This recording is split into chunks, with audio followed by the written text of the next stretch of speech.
أعوذ بالله من الشيطان الرجيم. بسم الله الرحمن الرحيم. والعصر إن الإنسان لفي خسر إلا الذين آمنوا وعملوا الصالحات وتواصوا بالحق وتواصوا بالصبر. صدق اللہ. آپ حضرات کے یہاں رواج ہے خاص جگہوں میں ایک بریف نیوز لکھ دیتے ہیں. گاڑی میں آپ ڈرائیونگ کرتے یا نظر پڑی سمجھ گئے کہ بھئی انڈیا میں یہ ہوا، چائنا میں یہ ہوا، تو بریف نیوز لکھنے کا رواج ہے. اللہ جل شانہ عما نوالہ نے اس سورت پاک میں جس سورت کو ہر کوئی جانتا ہے، پڑھتا ہے، یاد ہے، اس میں بریف نیوز ہے. پھر اس کے بعد 4 سورتیں آئی، اس میں مثال ہے. پھر 5ویں سورت آئی، اس میں بھی مثال ہے. پھر وہاں جا کر مضمون پورا ہو جاتا ہے. اللہ پاک نے ارشاد فرمایا کہ زمانے کی قسم ہے، والعصر، زمانے کی قسم ہے. کون سا زمانہ؟ کائنات پیدا ہونی شروع ہوئی اس وقت سے لے کر کے آج تک کا زمانہ، آگے کا زمانہ نہیں، بلکہ زمانے سے مراد ہے انسان کا زمانہ. آدم علیہ السلام پیدا ہوئے، اس کے بعد سے ان کی نسل اولاد چلی اور آج تک یہاں ہم پہنچے ہیں. یہ انسانی ہسٹری، انسان کی تاریخ، اس کی قسم کھائی جا رہی ہے، زمانے کی قسم. اور آپ حضرات اس کو نہیں جانتے، علماء جانتے ہیں کہ قرآن کریم میں جو اللہ کے علاوہ کی جو قسمیں ہیں وہ قسموں کا روپ ہے، حقیقت میں قسمیں نہیں ہیں، بلکہ وہ حقیقت میں دلائل ہیں اس دعوے کے جو بعد میں آتا ہے. کبھی تو وہ دعویٰ مذکور ہوتا ہے اور کبھی وہ دعویٰ محذوف ہوتا ہے اور اس محذوف پر دلیل ہوتی ہے. اور جو اللہ کی قسمیں ہیں وہ قسم ہے تاکید کے لیے. ای وربی انہ لحق، میرے پروردگار کی قسم، یہ وہ قسم ہے. اسی طرح سے واللہ باللہ، اللہ کی قسم، یہ وہ قسمیں ہیں جو تاکید کے لیے کھائی جاتی ہیں. اور یہ غیر اللہ کی قسم کھانا جائز نہیں. کیوں جائز نہیں ہے؟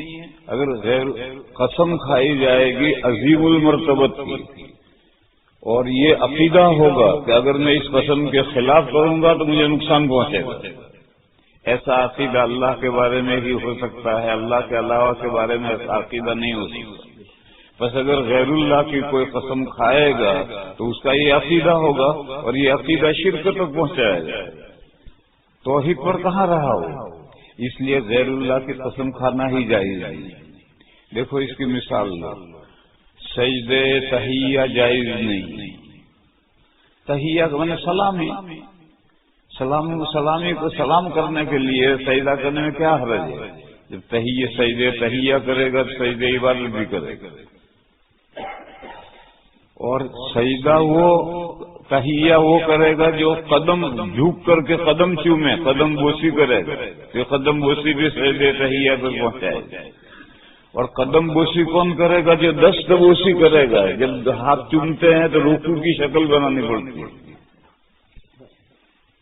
اور دست بوسی جو کرتا ہے وہ قیام تعظیمی بھی کرے گا. بڑا آدمی آئے تو سب کھڑے ہو گئے، اور جب تک وہ بڑا بیٹھے گا سب کھڑے رہیں گے. کورٹوں میں یہ قاعدہ ہے، جج جب کرسی پر آ جاتا ہے پھر کورٹ میں کوئی بیٹھے گا نہیں، سب کھڑے رہیں گے. ایسا قیام تعظیمی ممنوع ہے. لا تقوم کما یقوم الاعاجم، اجمیوں کے یہ دستور تھا کہ جو بادشاہ مجلس میں آ گیا اب پوری مجلس کھڑی رہے گی، کوئی بیٹھے گا نہیں۔ یہ سب شرک کے دروازے ہیں چھوٹے بڑے، قیام تعظیمی، پھر جھک کر کے دست بوسی، پھر جھک کر کے قدم بوسی، پھر سجدے تحیہ، پھر سجدے عبادت۔ تو سجدے عبادت کو روکنے کے لیے یہ سارے مرحلے روک دیے گئے۔ اسی طرح سے میرے بھائیوں سمجھو کہ اگر غیر اللہ کی قسم جائز ہو تو یہ عقیدہ ہوگا کہ جس کے نام کی قسم کھا رہا ہوں اگر اس قسم کے خلاف کروں گا تو مجھے نقصان پہنچے گا۔ پیر کی قسم ناجائز، کیونکہ وہ اس عقیدے کے ساتھ ہوتی ہے۔ اس لیے حدیث شریف میں فرمایا گا کہ من حلف بغیر اللہ فقد اشرک، جس نے اللہ کے علاوہ کی قسم کھائی اس نے شرک کیا، یعنی آج نہیں کیا تو کل کرے گا، وہ شرک تک پہنچے گا۔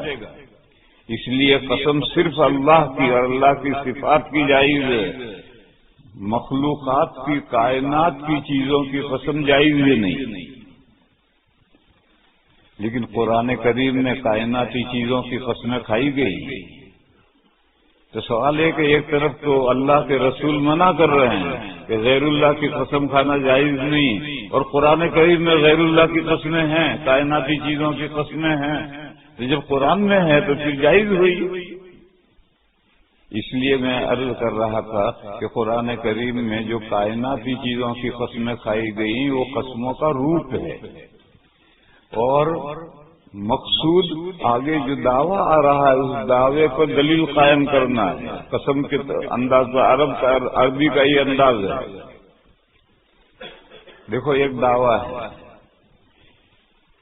ان الانسان لربہ لکنود، بے شک انسان اپنے پروردگار کا بڑا ناشکرا بندہ ہے۔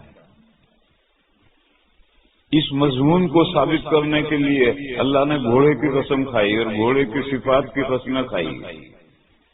عربوں میں جب جنگیں ہوتی تھی تو شب خون بھی مارا جاتا تھا، رات میں دشمن پر حملہ کرتے تھے۔ نبی پاک صلی اللہ علیہ وسلم کی سیرت میں رات میں حملہ کرنا نہیں تھا، حضور کبھی رات میں حملہ نہیں کرتے تھے۔ کیوں؟ اندھیرے میں بجلی تو تھی نہیں، اندھیرے میں عورتیں بھی مارے جائیں گے، بچے بھی گھوڑوں کے پیروں میں کچل جائیں گے، تو حضور کبھی شب خون نہیں مارتے تھے۔ لیکن عرب میں رواج تھا شب خون مارنے کا، لہذا حضور ہمیشہ چوکنا رہتے تھے اور فوج کو چوکنا رکھتے تھے، اور کوڈ ورڈ بتلاتے تھے کہ اگر رات میں حملہ ہوا تو اپنے آدمیوں کو پہچاننے کے لیے پوچھو کیا نام ہے، اگر وہ کہے حامیم لا ینصرون تو سمجھ لو اپنا، اور اپنا نام بتایا سمجھ لو اپنا نہیں۔ کوڈ ورڈ بھی بتلاتے تھے، پورا چوکنا رہتے تھے۔ جب یہ شب خون رات کے پچھلے حصے میں جب آرام سے لوگ میٹھی نیند سو رہے ہوں، اس وقت حملہ کرنے کے لیے گھوڑا تیار کیا اور گھوڑے پر مالک بیٹھا اور بیٹھ کر گھوڑے کو بھگایا، تو رات کے اندھیرے میں گھوڑا اتنا بھاگتا ہے کہ اس کی کوکھ پسلیاں ختم ہوتی ہیں تو پھر پیچھے ایک دھوپ نکلتی ہے، بیچ میں خالی جگہ ہے جو کھانا کھانے پر تن جاتی ہے، بھوکا ہو تو دب جاتی ہے، وہ کھال اچھل اچھل کر گر رہی ہے اور ہلکی ہلکی آواز ہوتی ہے، وَالْعَادِيَاتِ ضَبْحًا، قسم ہے ان گھوڑوں کی جو اتنا دوڑتے ہیں کہ ان کے پیٹ کی کھال اچھل اچھل کر گرتی ہے، آواز ہوتی ہے، ہلکی سی آواز۔ اور جو سڑکوں پر چلنے والے جانور ہیں یا پہاڑی پر پتھریلی زمین پر چلنے والے جانور ہیں، ان کے کھروں کے نیچے لوہے کا نال باندھتے ہیں ورنہ تو گھس جائیں گے۔ تو یہ جو گھوڑے ہیں ان کے نیچے نال بندھے ہوئے ہیں، جب وہ رات میں چلتے ہیں تو لوہا جب کنکر سے ٹکراتا ہے تو پیچھے شرارے اٹھتے ہیں۔ فالموریات قدحا، پھر قسم ہے ان گھوڑوں کی جو اتنا سرپٹ دوڑتے ہیں کہ ان کے پیروں میں سے چنگاریاں جھڑکتی ہیں۔ دوڑ کر کہاں جا رہے ہیں؟ فالمغیرات صبحا، پھر قسم ہے ان گھوڑوں کی جو صبح کے وقت میں شب خون مار رہے ہیں، صبح کا سہانا وقت ہے، ہر مخلوق آرام سے سونا چاہتی ہے، گھوڑا بھی آرام سے سونا چاہتا ہے، لیکن اس کے باس کا حکم ہے، وہ اس کی پیٹھ پر بیٹھا ہوا ہے اور اس کا حکم ہے اور وہ اتنا سرپٹ دوڑتا ہے. فالمغیرات صبحا، پھر اپنے باس کو لے کر دشمن کے صفوں کے اندر گھس جاتا ہے. وہ وسطنا به جمعا، اپنے باس کو لے کر کے دشمن کی صفوں میں گھس جاتا ہے. گھوڑا بڑا چالاک، بڑا ہوشیار ہوتا ہے، جیسے کتا بڑا وفادار ہے. اسی لیے یہاں کے لوگ کتے کو پالتے ہیں، اس لیے کہ وہ بڑا وفادار ہے، وفاداری اس کی مشہور ہے. اور ان کو کتے کو وفادار کیوں بنانا پڑا؟ اولاد وفادار نہیں رہی. تو اب جب اولاد وفادار نہیں رہی تو چلو کتے کو وفادار بناؤ. کتے کو مت وفادار بناؤ، اپنے اولاد کو وفادار بناؤ.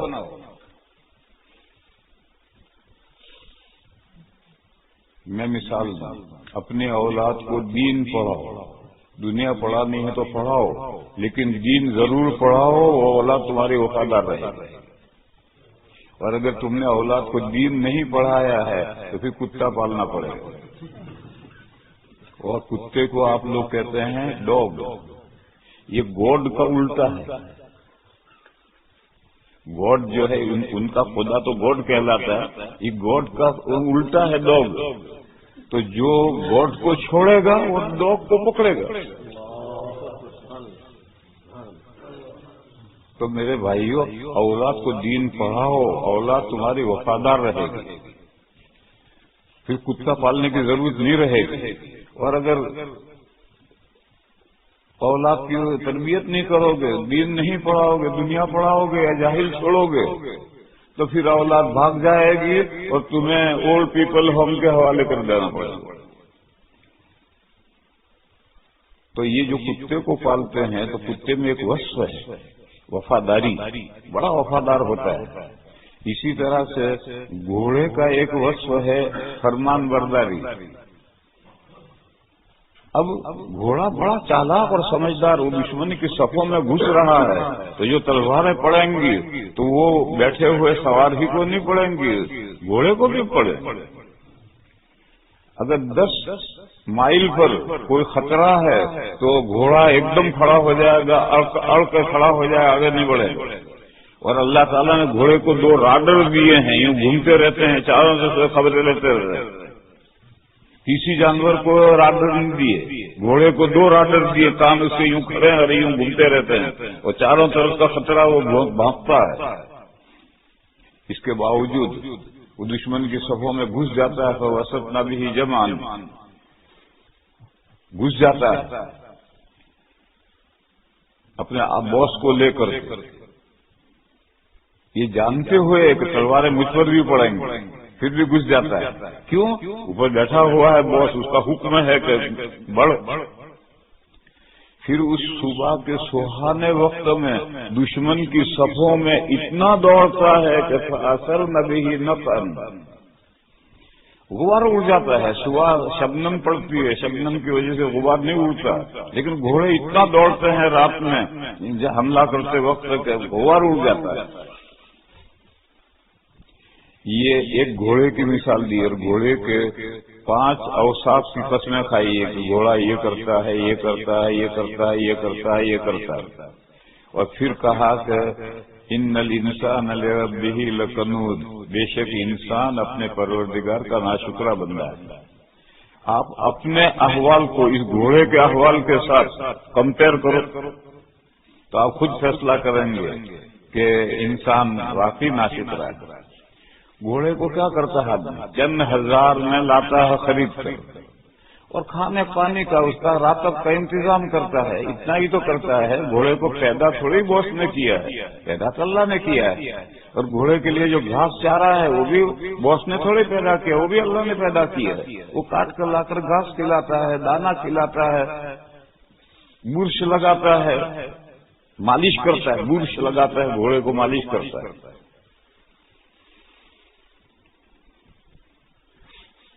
ایک خان صاحب کا گھوڑا تھا، اس کے خدمت کے لیے ایک نوکر رکھا تھا. وہ نوکر کبھی گھوڑے کو مور سے نہیں لگاتا تھا. خان صاحب بہت ڈانٹتے تھے. وہ انسنی کر دیتا تھا. ایک رات میں گھوڑا چوری ہو گیا. اب وہ ملازم گھبرایا کہ اب خان صاحب جو ہیں بہت غصے ہوں گے، کان اٹھیں گے. تو وہ جنگل میں گیا، ریبٹ پکڑ لایا، خرگوش، اور لا کر گھوڑے کی جگہ پر باندھا. آگے بھی باندھا، پیچھاڑی بھی باندھی، اور بور سے لے کر کے آہستہ آہستہ خان صاحب نکلے. ارے گھوڑا کہاں ہے؟ کہنے کہ حضور یہ رہا. آپ کہتے تھے بور سے نہیں لگاتا، آج میں نے لگانا شروع کیا ہے، بس اتنا رہ گیا.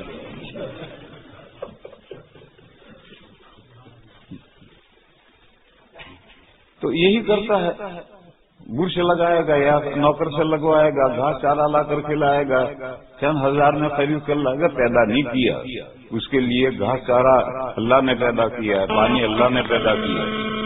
اس کے باوجود وہ اپنے باس کا اتنا وفادار ہوتا. اب تو اس گھوڑے کے احوال کے ساتھ اپنے احوال کو کمپیئر کرو.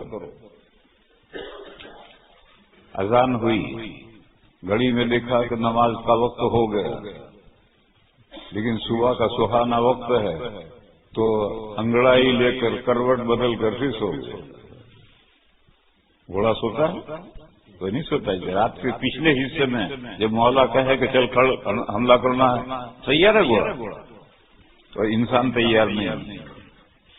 اللہ نے انسان کو مال دیا، اور مال دے کر کہا کہ دیکھ بھائی، یہ جو تجھے مال دیا ہے یہ صرف تیرے لیے نہیں دیا ہے، تیرے وایا غریبوں کے لیے بھی دیا ہے، لہذا غریبوں پر خرچ کر. اللہ تعالیٰ چاہیں تو ہر انسان کو مال دے سکتے ہیں. دیکھو ساری کائنات میں جتنے جانور ہیں، حیوانات ہیں، سب کو ڈائریکٹ رزق اللہ دیتے ہیں. صبح نکلتے ہیں، شام کو پوٹا بھر کر کے آ جاتے ہیں. لیکن انسانوں نے ایسا نہیں کیا ہے. کچھ مال والے ہیں، کچھ بے مال ہیں. یہ جو بے مال ہیں ان کے حصے کا مال ان مالداروں کو دیا. بس یہ غریبوں کا مال وایا مالداروں کو دیا. اس لیے مالداروں سے کہا کہ ان غریبوں پر خرچ کرو. اللہ چاہیں تو ان پر خرچ دے سکتے ہیں، لیکن ہم تمہارے مرتبے بڑھانا چاہتے ہیں. تم خرچ کرو. تمہیں جو کچھ تمہارے پاس ہے وہ تمہارا نہیں ہے، تمہارے ذریعے سے ان تک پہنچنا چاہیے. مگر انسان گن گن کر کے سینت کر کے رکھتا ہے. سینت کر، یہ پرانا محاورہ ہے. جب پرانے زمانے میں بینک نوٹیں نہیں تھی، دراہیم و دنانیر تھے، سکے تھے، تو جب بہت سارا مال اکٹھا ہو جائے گا، درہم یا دینار، تو بینک بھی نہیں تھی. ان کو حفاظت کیسے رکھیں؟ گھر میں رکھیں تو چور ڈاکو آ کر کے لوٹ جائیں گے.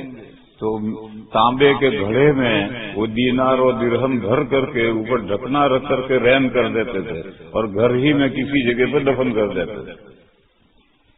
یہ طریقہ تھا پرانے زمانے میں. اب وہ زمانہ چلا گیا، اب نوٹیں آ گئی.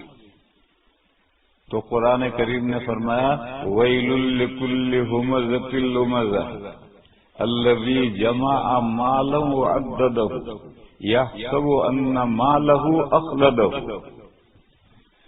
کم بختی ہے ہر اس شخص کے لیے جو چوکا مارتا ہے اور تانا دیتا ہے. کوئی آدمی بے خبر بیٹھا ہے، اس کے پہلو میں انگلی مارو، چوکا، اس کو چوکا مارنا کہتے ہیں. اچھلے گا. اور تانا دو تو وہ بھی اچھلے گا. تو وہ بندہ جو دوسروں کو چوکے مارتا ہے اور جو تانے دیتا ہے ان کے لیے کم بختی ہے. وَيْلٌ لِكُلِّ هُمَزَةٍ لُمَزَةٍ. یہ بندہ کون ہے جو دوسروں کو چوکے مارتا ہے اور تانے دیتا ہے؟ وہ بندہ وہ ہے جو اپنا مال جمع کرتا ہے اور اس کو روز رات میں اٹھ کر گنتا ہے. الذی جمع ویل لکل ہمزۃ لمزہ الذی جمع مالا وعددہ. اس کو جمع کیا اور رات کو گنتا ہے. ارے ان کو تو نے گن کر کے گڈیاں باندھ کے رکھے ہیں، کیا گنتا ہے؟ بس اس کو مزہ آتا ہے گننے میں. جب سب سو جاتے ہیں تو مال پیسے نکال کر نوٹیں گنتا ہے. ایک بڑے میاں تھے، کئی بہویں تھیں، تو اب یہ بہویں خدمت کریں خسر صاحب کی، تو اس کے لیے بڑے میاں نے ایک تھیلے میں روڑے بھر کر کے رکھ رکھے تھے۔ جب رات کو سب سو جاتے تھے تو بڑے میاں تھیلا ہلاتے تو بہو یہ سمجھتی تھی کہ ابا کے پاس مال بہت ہے، تو بڑی خدمت کرتی تھی تاکہ ابا مارے تو یہ مال ہاتھ میں آئے، حالانکہ وہ کچھ بھی نہ روڑے تھے، یہ ہلاتے تھے اور بہوؤں کو دھوکہ دیتے تھے کہ میرے پاس مال بہت ہے۔ تو اسی طرح سے خوش ہوتا ہے آدمی، نوٹیں نکال نکال کر گن رہا ہے، ابھی تو نے گن کر گڈی باندھ کر رکھے، اب کیا روز گنتا ہے؟ نہیں، اس کو خوشی ہوتی ہے گننے میں، تو جب سب سو جاتے ہیں تب وہ گنتا ہے۔ مال سے اتنی محبت کیوں ہے؟ یحسب ان مالہ اخلدہ، وہ ایسا گمان کرتا ہے کہ اس کا مال اس کو امر بنا دے، مرے گا ہی نہیں، آخری سانس کا آ جاتا ہے، لیکن مالدار مال کے بل بوتے پر یہ سمجھتا ہے کہ میں تو اب ہمیشہ امر رہوں گا، مروں گا نہیں۔ تو یہ جس طریقے پر مال اب گنتے ہیں، پہلے زمین میں دفن کرتے تھے، اور پہلے تانبے کے گھڑے میں وہ دراہیم و دنانی بھر کر کے ڈھکنا رکھ کر کے رین کر دیتے تھے تاکہ پانی اندر نہ جائے، پھر زمین میں دفن کرتے تھے۔ یہ جو رین کرتے تھے اس کا نام ہے سینسنا۔ الذی جمع مالہ وعددہ یحسب ان مالہ اخلدہ، مال جمع کیا پھر اس کو روز گنتا ہے، اور وہ ایسا خیال کرتا ہے کہ اس کا مال اس کو امر بنا دے گا، مرے گا ہی نہیں، اللہ کے سب کو مرنا ہے، اور مرنے کے بعد میں جتنے مالدار ہیں ان کا نام لینے والا کوئی نہیں۔ ایک حدیث ہے ترمذی شریف میں، نبی پاک صلی اللہ علیہ وسلم نے کہ وہ لوگ ہم الاخسرون، سب سے زیادہ گھاٹے میں رہنے والے وہی لوگ ہیں۔ تو صحابہ نے پوچھا یا رسول اللہ کون لوگ گھاٹے میں رہنے والے ہیں؟ تو حضور نے فرمایا الاکثرون، بڑے مالدار گھاٹے میں رہنے والے یہی، الا من قال ہاکذا وہاکذا وہاکذا، لیکن وجوہ خیر میں خرچ کرتا رہے وہ گھاٹے میں نہیں رہے گا۔ دیکھو میرے بھائیوں، قرآن کریم میں مال اور اولاد کو فتنہ کہا گیا ہے۔ ہمارے ذہنوں میں فتنے کے غلط معنی بیٹھ گئے، اس لیے بات سمجھنے میں غلطی ہو جاتی ہے۔ فتنہ کہتے ہیں سونے کو آگ میں تپاؤ اور پھر اس کو کوٹو تو صحیح سونا اور کھرا سونا اور کھوٹا سونا تو واضح ہو جائے گا۔ تو فتنہ کے معنی ہے سونے چاندی کو آگ پر تپا کر کے کوٹ کر کے معلوم کرنا۔ ایک طریقہ تو اور ہے، ایک پتھر ہوتا ہے، سونار کے پاس ہوتا ہے عام طور پر، اس کے پاس تم اپنا سونا چاندی لے جاؤ، وہ اس کے اوپر گھسے گا، اگر کالی لگے آئی تو کھوٹا، سفید لگر آئی تو اچھا، مگر یہ کسوٹی ہر ایک کے پاس نہیں ہوتی ہے۔ عام طور پر تو اسے آگ میں پکاؤ اور پکا کر کے اس کے اوپر ہتھوڑی سے تھوڑا پھوٹو، اگر پھوٹا ہے تو میل بن کر سب نکل جائے گا، پیچھے کچھ بھی نہیں بچے گا، اور کھرا ہے تو میل نہیں نکلے گا۔ تو فتنہ کہتے ہیں دو دھاری تلوار کو، ایک تلوار ہے ادھر بھی دھار ہے ادھر پیچھے بھی دھار ہے، ایسی تلوار اگر آپ ہوشیاری سے چلائیں تو دشمن کا سر پھوڑے گا، اور اگر اندھا دھند چلائیں تو پہلے اپنا ہی سر پھوڑو گے تو دشمن کا سر پھوٹے گا۔ تو مال اور اولاد دو دھاری تلوار ہے، اگر آپ چاہیں تو ان کے ذریعے سے جنت بھی کما سکتے ہیں، اور اگر چاہیں تو آپ جہنم میں بھی جا سکتے ہیں مال اور اولاد کے ذریعے سے، دو دھاری تلوار ہے۔ قرآن کریم میں ایک جگہ فرمایا ہے یا ایھا الذین آمنوا ان من ازواجکم واولادکم عدوا لکم فاحذروہم، تمہاری کچھ بیویاں اور تمہاری کچھ اولاد تمہاری دشمن ہیں، لہذا ان سے ہوشیار رہو، چوکن نہ رہو۔ یہ وہ جو کچھ اولاد اور کچھ بیویاں جو دشمن ہیں، یہ وہ دو دھاری تلوار اپنے سر پہ مارنا ہے۔ اور اگر آپ چاہیں تو اسی مال کے ذریعے سے اور اسی اولاد کے ذریعے سے جنت بھی کما سکتے ہیں۔ تو قرآن کریم میں کئی جگہ پر یہ مضمون آیا کہ یہ بات جان رکھو کہ تمہارے اموال اور تمہاری اولاد تمہارے دشمن ہیں، اگر تم ان سے ذریعے سے اگر جنت کمانا چاہو تو جنت بھی کما سکتے ہو، اور جہنم کمانا چاہو تو جہنم بھی کما سکتے ہو۔ بہرحال اللہ تعالیٰ جو مالدار کو مال دیتے ہیں تو سارا اس کے خرچے کے لیے نہیں دیتے ہیں، اس کے وایا غریبوں کے لیے بھی اس کو دیتے ہیں، لہذا وہ مال غریبوں تک پہنچانا ہے، اس میں کمپلسری تو زکوٰۃ رکھی کہ 2.5% تو پہنچانا ہی ہے، اور اس سے زائد بھی پہنچانا ہے۔ ترمذی شریف میں حدیث ہے ان فی المال لحقا سوى الزکوٰۃ، مال میں اللہ کا حق زکوٰۃ کے علاوہ بھی ہے، لیکن وہ متعین کر کے نہیں بتایا ہے، خود ہی سوچو اور دوسرے جو حقوق ہیں وہ بھی ادا کرو۔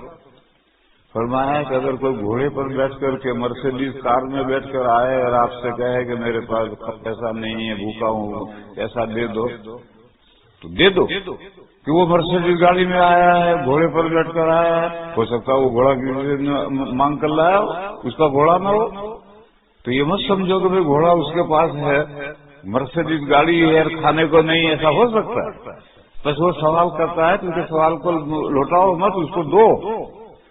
یہ حدیث میں فرمایا کہ لا یؤمن من بات وجارہ بجنبہ جائع، سو گیا رات کو کھا پی کر کے آرام سے سو رہا ہے اور پڑوسی بھوکا سویا ہے تو مومن نہیں۔ حدیث شریف میں فرمایا گیا کہ جب تمہارے اونٹ جنگل میں چر کر کنویں پر پانی پینے کے لیے آئیں اور بستی میں سے کوئی آدمی آئے کہ بھیا میرے یہاں مہمان آئے ہیں، ذرا اونٹنی کا دودھ دو دے، تو دو کر دو۔ تم اونٹ پر بیٹھ کر جا رہے ہو، راستے میں کسی نے لفٹ مانگی کہ بھیا مجھے بٹھا لے پیچھے یا میرا سامان رکھ لے، تو رکھ لو، تمہارا کیا نقصان ہے؟ لیکن آج کل لفٹ آسانی سے مت دیجیے، آج کل بہت بدماش لفٹ مانگتے ہیں، لہذا آپ اس سے یہ سمجھے کہ نہیں جو بھی راستے میں ہاتھ لمبا کر دے اس کو بٹھا لو، پتہ نہیں کون ہے، اس لیے لفٹ نہیں دینے کے لیے، بہت سوچ سمجھ کر دینے کے لیے۔ پالنپور کا ایک واقعہ ہے، پالنپور سے کچھ مسلمان ٹیکسی میں نہیں جیپ میں آ رہے تھے، تو راستے میں ایک عورت کھڑی تھی ہندو، اس نے لفٹ مانگی، ہاتھ لمبا کیا، تو انہوں نے گاڑی کھڑی رکھی اور کہا کہ بہن بیٹھ جا، وہ بیٹھ گئی اندر اور کہا کہاں جانا ہے؟ اس نے کہا فلاں گاؤں میں جانا ہے، تو لے کر چلے۔ جب وہ گاؤں آیا تو گاؤں سڑک سے 1 کلومیٹر کے فاصلے پر تھا اور مغرب کے بعد کا وقت ہو گیا تھا، تو وہاں انہوں نے سڑک پر گاڑی کھڑی رکھی اور یہ کہا کہ بہن اتر جا، تیرا گاؤں قریب میں ہے، چلی جا۔ تو اس نے کہا نہیں، مجھے میرے گاؤں میں گھر تک پہنچاؤ۔ انہوں نے کہا کہ کچا راستہ ہے، ہماری کہاں جیپ جائے گی، ہم تو آگے جا رہے ہیں، اتر جائے، سامنے گاؤں میں چلی جا۔ کہنے لگے گھر تک پہنچاؤ اور میں شور مچاؤں گی تو مجھے بھگا کر لے جا رہے ہیں، اٹھا کر لے جا رہے ہیں، یہ دعا کر کے لے جا رہے ہیں۔ تو انہوں نے کہا بہن شور مت مچا، بیٹھ جائے، تجھے پہنچاتے ہیں۔ پہنچائے، اس بیٹھ گئی، انہوں نے گاڑی گھمائی اور جہاں سے اٹھایا تھا وہاں جا کر کہا اب اتر گیا، 10 کلومیٹر دور لے جا کر کہا یہاں سے تجھے اٹھایا تو اتر گیا، اور جک مار کے اترنا پڑا اس کو۔ تو یہ لفٹ دینے والے ایسے بھی ہوتے ہیں، اس لیے میرے بھائی لفٹ آسانی سے نہیں دینے کی، پہلے نیک بندے ہوتے تھے، لفٹ مانگتے تھے، سامان رکھ لیتے تھے کہ بھائی اپنی سائیکل کے کیریئر میں میرا سامان رکھ دے تو ہمارا کیا بگڑ رہا ہے، رکھ دے۔ لیکن آج کل ذرا سوچ سمجھ کر کے، اس لیے کہ دنیا سب اچھے آدمیوں کی نہیں ہے، برے لوگ بھی ہو گئے ہیں، اور یہ لفٹ مانگنے والے عام طور پر برے نیت سے ہی بیٹھتے ہیں۔ یہ وہ جو حقوق ہیں زکوٰۃ کے علاوہ، حدیثوں میں فرمایا کہ یہ حقوق بھی ادا کرو، مال میں اللہ نے یہ حقوق بھی رکھے۔ بہرحال میں کہہ رہا تھا کہ مالداروں کو جو مال دیا ہے وہ سارا اس کے خرچے کے لیے نہیں دیا ہے۔ بہت سے لوگ کروڑوں کے مالک ہیں، ملینوں کے مالک ہیں، تو تھوڑا سارا کھائے گا، اس کے ساتھ پشتون تک بھی ختم نہیں ہوگا. پھر وہ کیوں دیا ہے؟ وہ اس لیے دیا ہے تاکہ تم غریبوں کو پہنچاؤ، اس لیے تمہیں دیا ہے. تو اللہ پاک بہت سو کو اتنا دیتے ہیں اور پھر اس حال میں کر دیتے ہیں کہ ڈاکٹر نے منع کر دیا، یہ نہیں کھا سکتے، وہ نہیں کھا سکتے، وہ نہیں کھا سکتے، سونے کی گولیاں کھاؤ اور سو جاؤ، اور اپنے جب تک نیند نہ آئے اپنی دولت کا غم کھاؤ. اب ساری دولت ساری بینک میں اکاؤنٹ بھرا پڑا ہے لیکن کوئی چیز کھا نہیں سکتا، ڈاکٹر نے ہر چیز سے منع کر دیا. اب صرف اپنی دولت کا غم ہی کھانا ہے. تو یہ دولت جو اس کا غم کھانا ہے، اس کو پیچھے چھوڑ کر جانا ہے، اور آدمی جب آگے چلے گا تو اس کا عمل ساتھ میں آئے گا. تو اگر اس دولت کے اندر کوئی عمل کیا ہے تو وہ عمل ساتھ میں آئے گا ورنہ نہیں آئے گا. تو اللہ نے مال دیا تو مال کا حال یہ ہے، بدن دیا، بدن کی عبادت نماز ہے تو نماز کے ساتھ حال یہ ہے، مال کا حال یہ ہے. اسی طرح سے سمجھ لو انسان کا حال یہ ہے اور گھوڑے کا حال یہ ہے. اب گھوڑے کو انسان کے احوال کے ساتھ کمپیئر کرو، موازنہ کرو، تو آپ خود اس نتیجے پر پہنچیں گے کہ ان الانسان لربہ لکنود، بے شک انسان اپنے پروردگار کا بڑا ناشکر ہے. وَإِنَّهُ عَلَى ذَلِكَ لَشَهِيدٌ، اور وہ خود اس بات کا پکا گواہ ہے. اپنے گریبان میں منہ ڈال کر کے کمپیئر کر کے دیکھو، تم خود فیصلہ کرو گے کہ بھئی جتنا گھوڑا وفادار ہے، اطاعت شعار ہے، ہم اللہ کے اتنے اطاعت شعار نہیں. تو میں بھی بتا رہا تھا کہ قرآن کریم میں جو کائناتی چیزوں کی قسمیں کھائی گئی ہیں وہ قسموں کا روپ ہے، قسمیں حقیقت میں نہیں ہے، وہ تاکید کے لیے نہیں ہے. اور جو آگے مضمون آ رہا ہے وہ مقسم بہی ہے، اس کے لیے یہ دلیلیں ہوتی ہیں. یہ قرآن کریم کا ایک انداز ہے، اور پورے قرآن کریم میں اسی کو سمجھ غور کر لو. تو اللہ تعالیٰ نے زمانے کی قسم کھائی، اور زمانہ بھی کون سا؟ انسان کی اپنی ہسٹری. انسان کی اپنی ہسٹری شروع ہوئی آدم علیہ السلام سے. اس سے پہلے انسان کا کوئی تذکرہ کائنات میں نہیں تھا.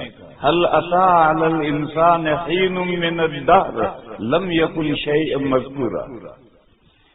بالتحقیق انسان پر ایک لمبا زمانہ بیت چکا ہے کہ انسان کا کوئی تذکرہ کائنات میں نہیں تھا. اللہ نے یہ زمین پیدا کی، 7 آسمان پیدا کیے، پھر مخلوقات پیدا ہونی شروع ہوئی، پھر مخلوقات پیدا ہوتے ہوتے فرشتے پیدا ہوئے، زمینی فرشتے، پھر جنات پیدا ہوئے. پھر ایک لمبے عرصے کے بعد میں اللہ نے فرشتوں سے یہ بات فرمائی کہ میں زمین میں اپنا ڈپیوٹی بنانے والا ہوں. خلیفہ کے بنا ڈپیوٹی. ڈپیوٹی کسے کہتے ہیں؟ ایک آدمی نے کارخانہ قائم کیا، اس کارخانے کا ایک مینیجر مقرر کیا اور مینیجر کو بائی لاز دیا اور یہ کہا کہ اس قانون پر، یہ دستور اساسی ہے، اس پر تمہیں خود بھی چلنا ہے، سارے کارخانے کو چلانا.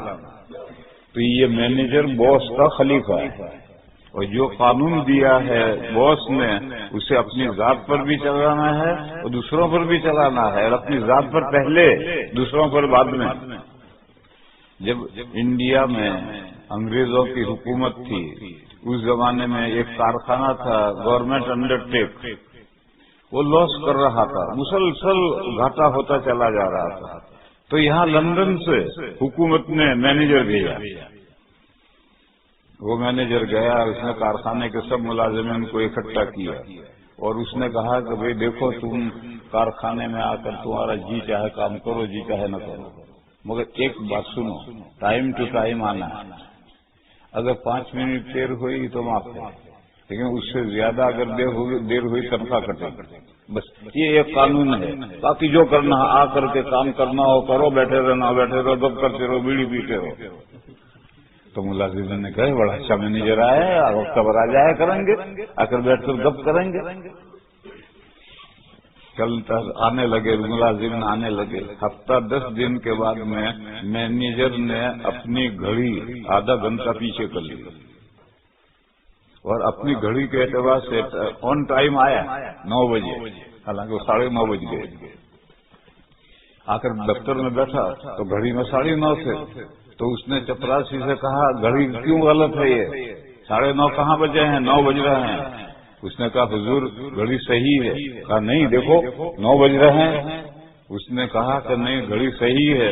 پھر ادھر ادھر دوڑے بھاگے اس دفتر میں اس دفتر میں سے معلوم ہوا کہ دفتر کی گھڑی صحیح ہے صاحب کی گھڑی غلط. جب یہ تحقیق ہو گئی تو اس نے فوراً اکاؤنٹ آفس کو لکھا محاسبی کو لکھا کہ آج کی تنخواہ میں سے میری آدھے گھنٹے کی تنخواہ کاٹ لی ہے. بس سارا کارخانہ سہم گیا کہ جو اپنے آپ کو نہیں چھوڑتا ہے وہ دوسروں کو کیا چھوڑے گا ضرور کاٹے گا.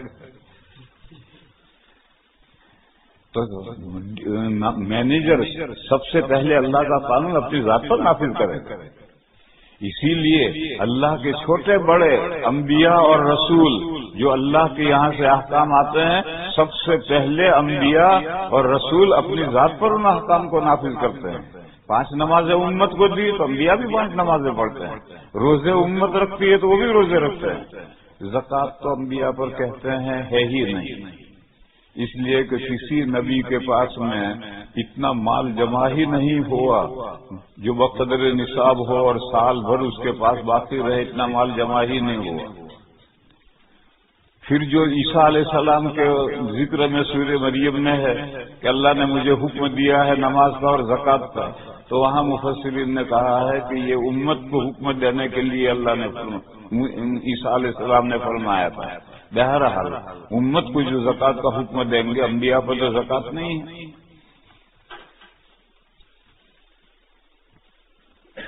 کہ سلیمان علیہ السلام اور داؤد علیہ السلام تو بادشاہ تھے، ان کے پاس بھی مال نہیں تھا. یہ تو حدیث شریف میں آیا ہے بلکہ قرآن شریف میں آیا ہے کہ حضرت داؤد علیہ السلام لوہے کے کرتے بناتے تھے اور پھر وہ بیچتے تھے اور اسی سے اپنا گزارا چلاتے تھے، حکومت سے کچھ نہیں لیتے. یہ تو قرآن میں ہے مضمون. اور سلیمان علیہ السلام قرآن کریم کا سب سے پہلا ترجمہ شاہ عبد القادر صاحب نے کیا. انہوں نے اس ترجمے پر موضح القرآن فوائد بھی لکھے ہیں. ان فوائد میں حضرت شاہ عبد القادر صاحب نے لکھا ہے کہ سلیمان علیہ السلام ٹوکریاں بناتے تھے اور ٹوکریاں بنا کر بیچتے تھے، اس کی آمدنی سے گھر چلاتے تھے، حکومت سے کچھ نہیں لیتے. تو جو ٹوکریاں بنا کر گھر چلا رہا ہے اس کے بعد زکوٰۃ کے وقت کا مال کہاں سے ہوگا؟ اور جو لوہے کے کرتے بنا کر کے، اور یہ اس وقت تو نہیں تھا، آج بھی ہے. نبی پاک صلی اللہ علیہ وسلم اور خلفائے راشدین ان کے احوال پڑھو، ان کے پاس کچھ نہیں تھا.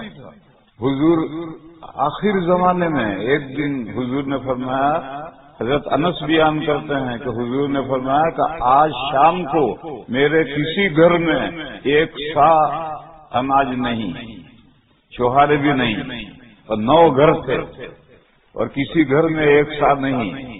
یہ آخری زمانے کا قصہ ہے. صدیق اکبر کا بھی یہی حال تھا. حضرت عمر جب دنیا سے گئے تو 80,000 قرضہ چھوڑ کر گئے ہیں. حضرت عثمان مالدار تھے لیکن وہ اپنا بزنس تھا ان کا. اور حضرت علی مسجد میں بیٹھ کر کے روٹی نمک سے کھا رہے. ایک آدمی بہت دور سے حضرت سے ملنے آیا. تو ادب یہ ہے کہ آپ کسی سے ملنے جائیں تو مسجد میں جا کر پہلے 2 رکعت پڑھیں. 2 رکعت پڑھ کر حضرت علی کے گھر گیا، دروازہ کھٹکھٹایا تو گھر والوں نے کہا کہ حضرت گھر میں نہیں ہے، مسجد میں ہے. اس نے کہا مسجد میں کوئی نہیں ہے، ایک فقیر بیٹھا ہے، وہ سوکھی روٹی کھا رہا ہے نمک سے. تو گھر والوں نے کہا وہی امیر المومنین. اور حضرت علی ہی نے فرمایا ہے دنیا سے کہ ایتھا الدنیا غری غیری قد طلقتک فلا. اے دنیا کسی اور کو دھوکہ دینا، میں تو تجھے 3 طلاقیں دے چکا ہوں اور 3 طلاق کے بعد واپس بیوی نہیں آتی. خلفائے راشدین کا حال یہ تھا. اور خلفائے راشدین کے بعد 100 سال پر حضرت عمر بن عبدالعزیز رحمۃ اللہ علیہ خلیفہ ہوئے ہیں. جب مسجد میں بیعت ہوئی تو بیعت ہو کر گھر آئے. ان کے نکاح میں فاطمہ تھی اور عبد الملک بن مروان کی لڑکی تھی. جب شادی کی تو اس نے بڑا زیور دیا تھا. تو گھر آ کر بیوی سے کہا بیگم عمر کے ساتھ رہنا ہے، یہ سارے زیورات بیت المال میں داخل کرو، یہ تمہارے باپ کی ملکیت نہیں تھے، سرکاری خزانے سے تمہیں دیا ہے، اور اگر تمہیں یہ زیور رکھنے ہیں تو پھر عمر سے طلاق لے لو، اس حال میں میرے ساتھ نہیں۔ تو بیچاری اللہ کی نیک بندی تھی، اسے سب زیورات اٹھا کر بیت المال میں داخل کر دی، اور جب عمر ابن عبدالعزیز کا انتقال ہوا ہے اور ترکہ تقسیم ہوا ہے، 11 لڑکے تھے، تو ہر لڑکے کے حصے میں 3 درہم آئے تھے، چاندی کا سکہ، اور یہ تو بہت پرانے کی بات ہے۔ اور نیچے کی بات سنو، ہندوستان میں متحدہ ہندوستان، انڈیا نہیں، جس کے 6 ملک بن گئے ہیں، انڈیا، بنگلہ دیش، پاکستان، افغانستان، نیپال، برما، اس پورے متحدہ ہندوستان پر 56 سال حکومت کی ہے عالمگیر رحمت اللہ علیہ، لیکن ان کا ذریعہ معاش کیا تھا؟ قرآن کریم لکھتے تھے، بہترین کاتب تھے اس زمانے میں، پریس تو تھا ہی نہیں، لکھتے تھے اور لکھ کر اس کو فروخت کرتے تھے، اور اس کا جو ہدیہ آتا تھا اس سے حضرت کا گھر چلتا تھا۔ حکومت سے ایک پیسہ نہیں لیا کبھی انہوں نے۔ حکومت کا جو لنگر کھانا تھا، اس میں جو کھانا پکتا تھا، آ جاؤ جس کو کھانا ہو کھاؤ۔ جیسے سکھوں کے یہاں امرتسر میں گولڈن ٹیمپل میں لنگر کھانا چلتا ہے، کوئی بھی آؤ کھاؤ، تو یہ تو سرکاری لنگر تھا، اس میں جو بھی آؤ کھاؤ، اور ایک حضرت کا اپنا گھر کا کھانا پکتا تھا، اس کے باورچی الگ تھے، اس کے باورچی الگ تھے۔ جو سرکاری لنگر کھانے میں کھانا پکتا تھا وہ تو ملازمین استعفا نہیں دیتے تھے، لیکن جو حضرت کے گھر میں کھانا پکتا تھا اس میں جو بھی باورچی آتا تھا چند دنوں کے بعد میں درخواست دیتا تھا کہ مجھے وہاں منتقل کر دیا جائے سرکاری دواخانے۔ ایک من چلا باورچی تھا، اس نے کہا کہ بادشاہ کے یہاں کوئی باورچی کیوں نہیں چلتا، میں جاؤں گا۔ وہ آیا، اس نے درخواست دی، حضور میں آپ کا کھانا پکانا چاہتا ہوں۔ بادشاہ نے کہا کتنے دن پکائے گا؟ 1 ہفتے کے بعد تو درخواست دے گا کہ مجھے وہاں منتقل کر دو۔ اس نے کہا بالکل درخواست نہیں دوں گا۔ بادشاہ نے کہا اچھا پھر رہ جا، اس کو رکھ لیا۔ اب وہاں روز معمول تھا، شام کو 1 سیر کھچڑی پکتی تھی، خشک کھچڑی، آدھی بادشاہ کے یہاں جاتی تھی، آدھی رانی کے پاس جاتی تھی، اور دیکھتی میں کچھ بھی نہیں بچا۔ اور یہ جو سرکاری ملازم ہوتے ہیں ان کو تنخواہ سے مطلب نہیں ہوتا، وہ اوپر کی آمدنی کتنی ہے یہ دیکھتے ہیں۔ شادی بیاہ میں بھی لڑکی دیتے ہوئے کہ فلاں آدمی نوکری کر رہا ہے تو ٹھیک ہے نوکری کر رہا ہے، لیکن اوپر کی آمدنی رشوت کی کتنی ہے؟ تو اب دیکھا کہ یہاں تک گھانڈی میں تو کچھ بچا ہی نہیں، اور ان باورچیوں کا یہی جو پیچھے بچا ہوا ہے وہی ان کا مطلب ہوتا ہے۔ اب درخواست بھی نہیں دے سکتا کہ مجھے وہاں منتقل کرو، وعدہ کر چکا ہے۔ تو اس نے کہا کہ بادشاہ کو پریشان کرو، تو اس نے ایک دن کھچڑی میں نمک ہی نہیں ڈالا، آدھی کھچڑی بادشاہ کے سامنے رکھی، تو عالمگیر رحمت اللہ علیہ نے ایک لقمہ لیا اور اس کو دیکھا اور کچھ نہیں کہا، کھا گیا۔ اس نے سوچا کہ بادشاہ کو تو پھیکا بہت اچھا لگتا ہے، اور جس کو پھیکا اچھا لگے وہ نمک زیادہ ہو جاتا اچھا نہیں لگتا۔ تو ہفتہ 10 دن کے بعد میں اس نے ڈبل نمک ڈال دیا کہ اب تو غصے ہوگا اور مجھے بھگائے گا۔ آدھی کھچڑی جا کر رکھی، لقمہ ایک لقمہ لیا، پھر اسے دیکھا اور کچھ نہیں کہا، کھا لی۔ اور جب برتن لینے کے لیے آیا تو اس سے کہا کل 1.5 سیر کھچڑی پکا دو، اور گھر میں جو جاتی ہے اتنی گھر میں بھیجنا اور باقی ساری کھچڑی یہاں لانا۔ تو 1.5 سیر خشک کھچڑی پکائی اس نے، 1/3 تو گھر میں گئی، 2/3 یہاں آئی۔ بادشاہ جتنا کھاتے تھے عالمگیر نے کھایا اور آدھی کھچڑی بچ گئی۔ جب وہ برتن اٹھانے کے لیے آیا تو اس سے کہا دیکھو یہ ہمارا بچا ہوا، اس کو ہم لوگ کہتے ہیں جھوٹا۔ اسلام میں جھوٹے کا کوئی تصور نہیں، اسلام میں سب سچا ہے۔ اور ایک حدیث لوگوں نے چلتی کی ہے، سور المؤمن شفاء، مومن کا بچا ہوا شفا ہے، یہ حدیث نہیں ہے، یہ لوگوں نے چلتی کی۔ ملا علی قاری رحمت اللہ علیہ نے الموضوعات الکبریٰ میں صراحت کی ہے لا اصل لہ، اور مسلمانوں میں اس کا رواج بھی نہیں۔ گھر میں ایک بچہ بیمار ہوا تو سب کو تھوڑا تھوڑا کھلا کر بچا ہوا اس بیمار کو کھلائیں، یہ رواج نہیں۔ گھر میں بیمار ہوا تو تھوڑا سا پورے محلے میں تھوڑا تھوڑا کھلا کر بچا ہوا بیمار کو کھلائیں، یہ بھی رواج نہیں۔ تبرک کا تو رواج ثبوت ہے اور رواج ہے، لیکن یہ کھانے سے بچا ہوا اس کا رواج مسلمانوں میں رواج نہیں۔ اگر یہ حدیث ہوتی سوء المؤمن شفاء تو مسلمانوں میں اس کا عمل ہوتا، رواج ہوتا۔ اس لیے بہت سے بڑے بڑے لوگ اس کو حدیث کے طور پر بیان کرتے ہیں، وہ حدیث نہیں ہے۔ ملا علی قاری رحمت اللہ علیہ نے موضوعات کبریٰ میں صراحت کی ہے لا اصل لہ، یہ بے سند ہے، لوگوں سے چلی ہوئی۔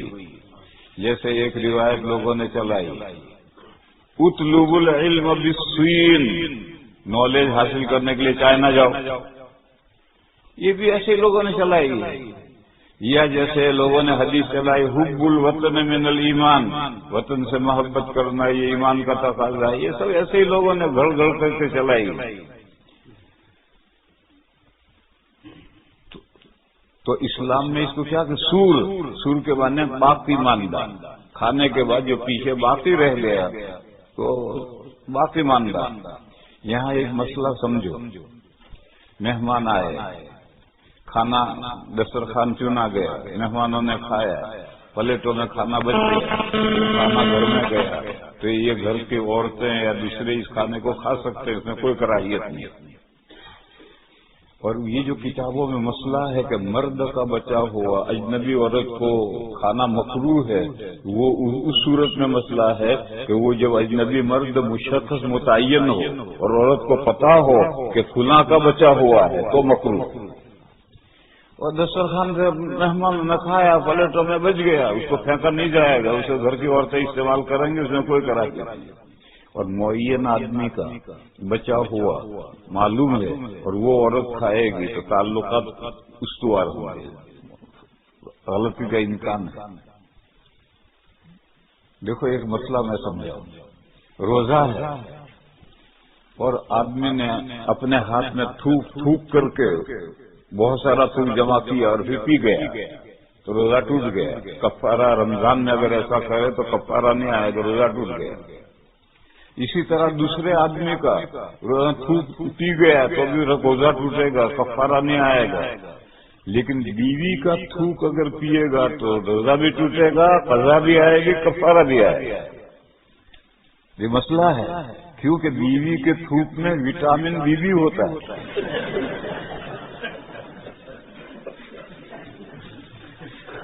تو اسی طرح سے محبوب کے اگر کسی کا کوئی محبوب ہے، مرد ہے یا عورت ہے، اس کا تھوک پیے گا تو رمضان کا روزہ بھی ٹوٹے گا، قضا بھی آئے گی، کفارہ بھی آئے گا۔ تو جب معلوم ہو عورتوں کو کہ یہ فلاں آدمی کے اپنے کھانے سے بچا ہوا ہے تو وہ عورت کے لیے مکروہ ہے۔ لیکن مہمانوں میں دسترخوان میں سے بچا ہوا آیا ہے، کسی کو کچھ پتا نہیں کس نے کھایا ہے، وہ گھر کی عورتیں دوسرے بچے دوسرے سب اس کو کھا سکتے، اس میں کوئی کراہیت نہیں۔ بہرحال اسلام میں جو بچا ہوا یہ بچا ہوا، اس کے لفظ سور ہے، جھوٹا نہیں۔ یہ جھوٹا تو ہندوؤں کے یہاں جھوٹا ہوتا ہے اور اسی وجہ سے ہر ہندو الگ الگ پلیٹوں میں کھاتا ہے، اور وہ پلیٹیں بھی کاغذ کی بنی ہوئی ہوتی ہیں، اس میں سے ہر ایک کو الگ الگ کھاتے ہیں۔ اب یہی ہندوؤں کا طریقہ مسلمانوں میں بھی آ گیا اور شہروں میں آ گیا۔ اگر 10 آدمی دسترخوان پر ہیں تو 10 گلاس آئیں گے، 10-12 پلیٹیں آئیں گی، اور اتنے برتن خراب ہو جائیں گے کہ عورتیں دھوتے دھوتے تنگ آ جائیں گی، پھر عورتیں کہیں گے پلاسٹک کے لاؤ برتن، ہم نہیں دھوتے۔ یہ جو پلاسٹک کے برتن آئے ہیں وہ اس لیے، اسلام میں تو سب مل کر کھاؤ۔ ایک بڑی بڑی پلیٹ ہے، اس میں 5 آدمیوں نے کھا لیا، اب عورتوں کے لیے ایک پلیٹ دھونے میں کیا پریشانی ہے؟ اور ایک گلاس رکھو، اس میں سب نے پانی پی لیا، ایک گلاس دھونے میں کیا پریشانی ہے؟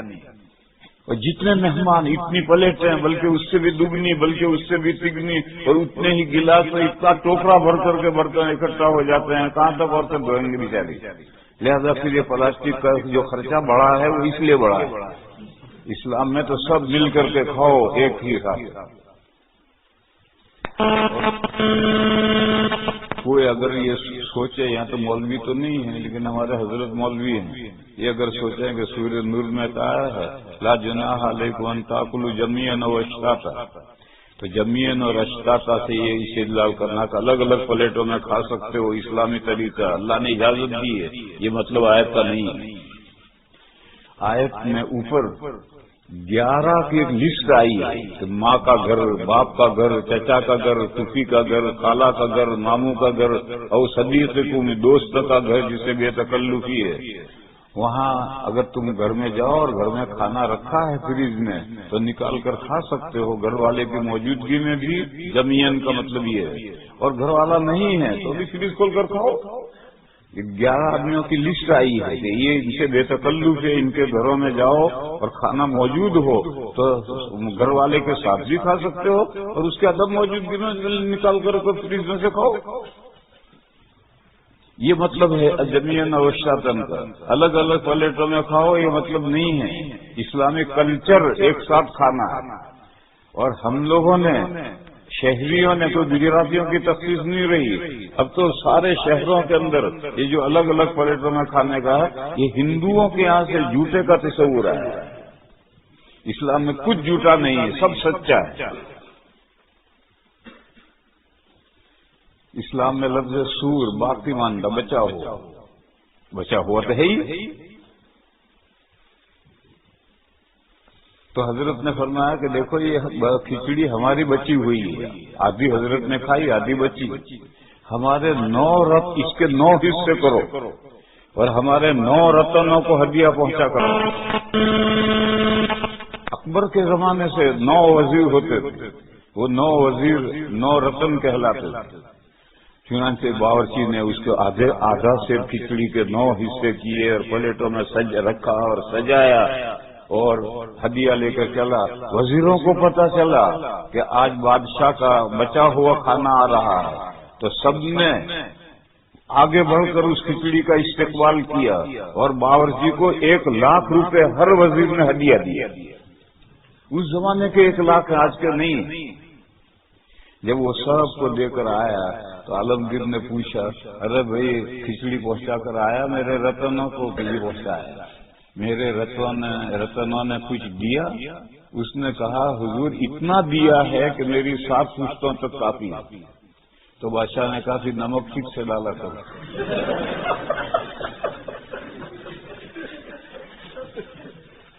اور عالمگیر رحمت اللہ علیہ کے ہاتھ کا لکھا ہوا قرآن کا 1 پارہ اب بھی دارالعلوم دیوبند میں ہے. تو وہ قرآن پاک پورا لکھتے تھے، وہ فروخت ہوتا تھا، اس کے ہدیے سے اپنا گھر چلاتے تھے، حکومت سے کچھ نہیں لیتے تھے. لہذا یہ سوال کہ داؤد علیہ السلام اور سلیمان علیہ السلام تو 3 کے بڑے بادشاہ تھے، ان کے پاس بھی بقدر نصاب مال نہیں تھا. وہ حکومت کا مال تھوڑے استعمال کرتے تھے، وہ تو خود ٹوکریاں بناتے تھے سلیمان علیہ السلام. اور داؤد علیہ السلام تو قرآن میں ہے کہ لوہے کے کرتے بناتے تھے، جنگ میں پہنے جاتے تھے اور اسی سے اپنے گھر کا گزارا کرتے تھے. تو انبیاء کے پاس تو اتنا مال کسی کے پاس رہا ہی نہیں.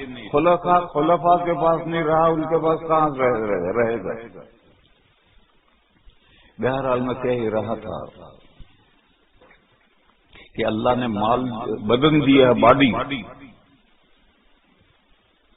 اس باڈی کی عبادت ہے نماز، روزہ. 2 عبادت ہے باڈی کی. نماز یہ جو ہماری باڈی ہے اس کی عبادت ہے. آج کل ہمارے انڈیا میں ہندوؤں نے ایک یوگا نکالا ہے، ایک ورزش نکالی ہے، ایکسرسائز نکالی ہے. ہم ان سے کہتے ہیں ہمیں یوگا کی ضرورت نہیں، ہماری نماز ہی یوگا ہے. وہ بہترین یوگا ہے. وہ تو کھڑے کھڑے یوگا یوں کرواتے ہیں. ہمارے یہاں تو رکوع بھی کرنا ہے، کمر کا بھی ایکسرسائز ہو جاتی ہے، سجدہ بھی کرنا ہے. خوب لمبا سجدہ کرو تو سارے بدن کی ہڈیاں ٹھکانے آ جائیں گے. معلوم ہے یہ یوگا کا نماز نعم البدل ہے. معلوم ہوا کہ یہ بدن کی ورزش. اور انسان میں ایک روح تو وہ ہے جو تمام حیوانات میں ہے، وہ روح حیوانی جس سے ہماری لائف جڑی ہوئی ہے۔ جب تک وہ ہے ہم زندہ ہیں، وہ نکل گئے ہم مر گئے۔ اس روح حیوانی سے اوپر ایک روح ربانی ہے، اور یہ روح ربانی صرف انسانوں میں ہے، دوسرے حیوانات میں نہیں۔ یہ جو روح ہے اسی کا نام نفس ہے، اور اسی کے دو احوال ہیں، فَأَلْهَمَهَا فُجُورَهَا وَتَقْوَاهَا، اس میں دونوں ایبیلٹیاں رکھی ہیں۔ یہ جو روح ہے اس کے لیے اللہ نے روزہ رکھا ہے، قرآن کریم میں ہے لعلکم تتقون، یہ روزے اس لیے ہیں تاکہ تمہارے اندر پرہیزگاری پیدا ہو۔ تو پرہیزگاری بدن میں نہیں پیدا ہوتی، روح میں پیدا ہوتی۔ تو دو عبادتیں رکھی ہیں، ایک روح کے لیے ایکسرسائز ہے اور ایک بدن کے لیے ایکسرسائز ہے۔ اور مال جو ہمارے جیب میں ہے وہ ایک ہی چیز ہے، اس کے لیے رکھی ہے زکات، صدقہ، خیرات، یہ اس کے لیے رکھا ہے۔ اور جب روح پاکیزہ ہو جاتی ہے تو اللہ کی طرف اس کا اشتیاق بڑھ جاتا ہے۔ مجنون جنگل میں بیٹھا بیٹھا زمین پر کچھ لکھ رہا تھا، تو اس سے پوچھا مجنون کیا کر رہا ہے؟ تو اس نے کہا مشق نام لیلا مکن، لیلا لیلا لیلا لیلا لکھ رہا ہے، اسے نام کی مشق کر رہا۔ تو جب محبت ہوتی ہے تو جی چاہتا ملاقات ہو، نہ ملاقات ہو تو اس کے گھر ہو، مکہ جا کر عمرہ یا حج کر کے آؤ، اپنی محبت کے آگ کو ذرا ٹھنڈا کر کے آؤ، کیونکہ اس دنیا کے اندر اللہ کی زیارت تو ہو نہیں سکتی۔ موسیٰ علیہ السلام نے درخواست کی تھی تو اللہ نے کہا لن ترانی، تم مجھے نہیں دیکھ سکتے، میں تو دکھ سکتا ہوں لیکن تم مجھے نہیں دیکھ سکتے۔ ہم دوپہر میں سورج کو نہیں دیکھ سکتے، آنکھیں خیرہ ہو جاتی ہیں، تو اللہ کا جلوہ کیسے دیکھیں گے، نور کو کیسے دیکھیں گے؟ تو نہیں جا سکتے تو اللہ کے گھر ہو کر کے آؤ۔ مجنون بھٹک رہا ہے محلے میں، لوگوں نے کہا کیا بھٹک رہا ہے؟ اس نے کہا احب دیار لیلا، میں لیلا کے گھروں سے محبت کرتا ہوں، کبھی اس دیوار کو چومتا ہوں، اس دیوار کو چومتا ہوں، اور جذبہ کو ٹھنڈا کرتا ہوں۔ تو گھر جاؤ، عمرہ حج کرنے کے لیے جاؤ، اللہ کے گھر کا طواف کرو، ملتزم کو چومو، یہ کرو وہ کرو، اور اپنے جذبے کو ذرا ٹھنڈا کر کے واپس آؤ۔ لیکن میرے بھائیو یہ بھی آج کل رسم بن گئی ہے۔ اب لوگ عمرہ کرنے جاتے رہیں تو ہنومان نے کیا کہتے ہیں، ہنومن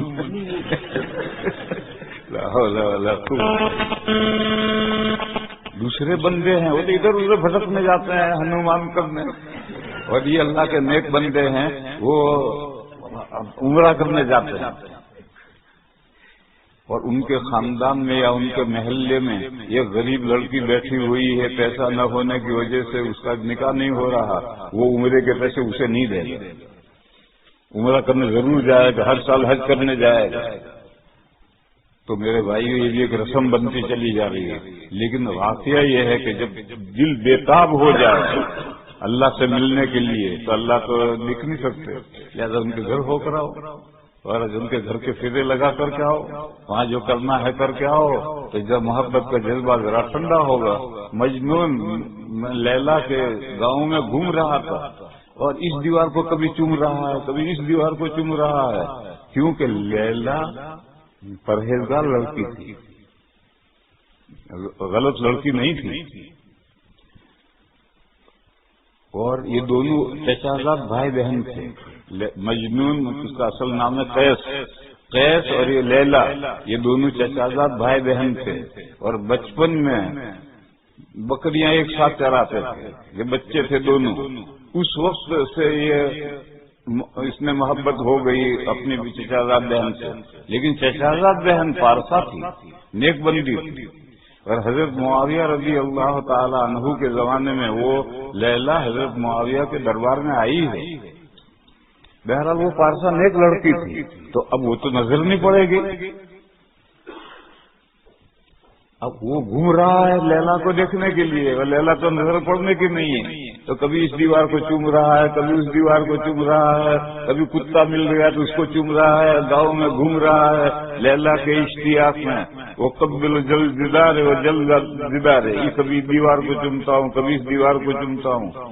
یہی جب برا ہو گیا چھوڑو اسے، نیک ہو گیا، روح کی صفت نیکی آ گئی، تب اللہ کا اشتیاق پیدا ہوگا، اللہ سے ملنے کا اشتیاق پیدا ہوگا، تو اس کے لیے حج رکھا ہے۔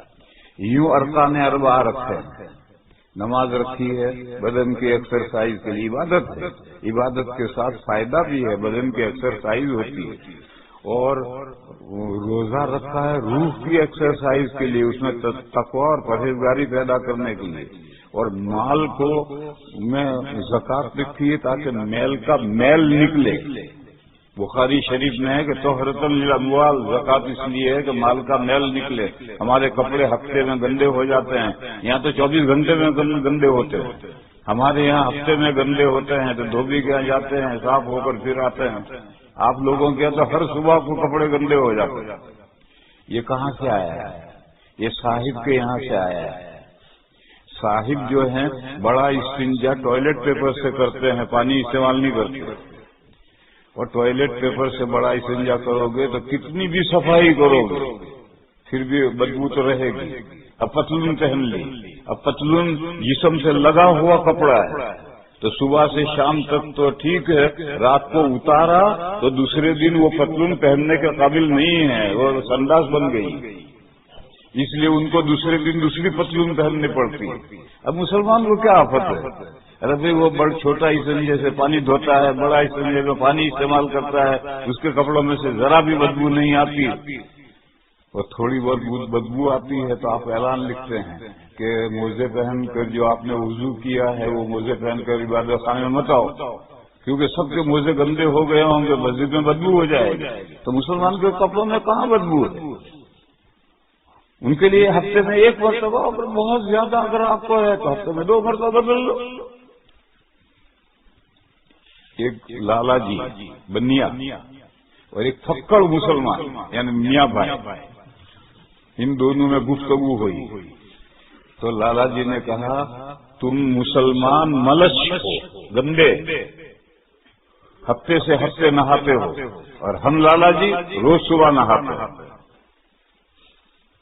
یہ اس نے اعتراض کیا تو فقر مسلمان نے جواب دیا کہ تم لالا جی صبح نہاتے ہو، نہا کر کے ناشتہ کرتے ہو، ناشتہ کر کے پھر ہگنے جاتے ہو، پھر چابیاں اٹھا کر دکان پر جاتے ہو، اور شام تک کاروبار کرتے ہو، پھر گھر آتے ہو، کھاتے ہو، پیتے ہو، سوتے ہو، رات بھر ہوا نکالتے ہو، پھر صبح اٹھ کر نہاتے ہو۔ اور ہم مسلمان جمعہ سے جمعہ، جمعہ سے جمعہ، جمعہ سے جمعہ، جمعہ سے جمعہ، بتاؤ کون پوتر ہے؟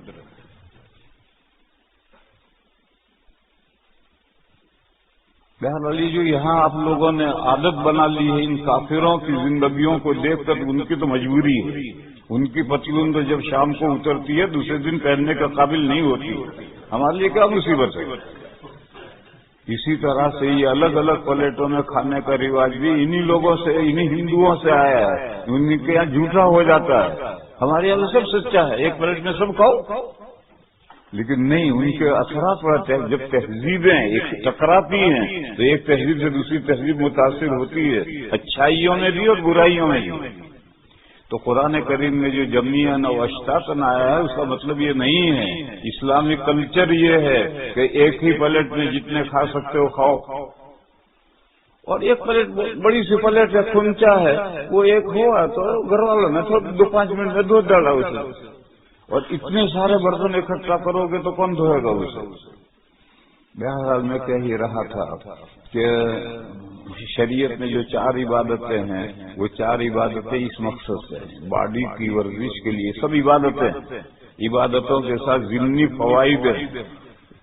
نماز بدن کی ورزش کے لیے، روزہ روح کی ورزش کے لیے، زکوٰۃ مال کے پاک کرنے کے لیے ہے، میل کچل مال کا نکلے اور مال گیا۔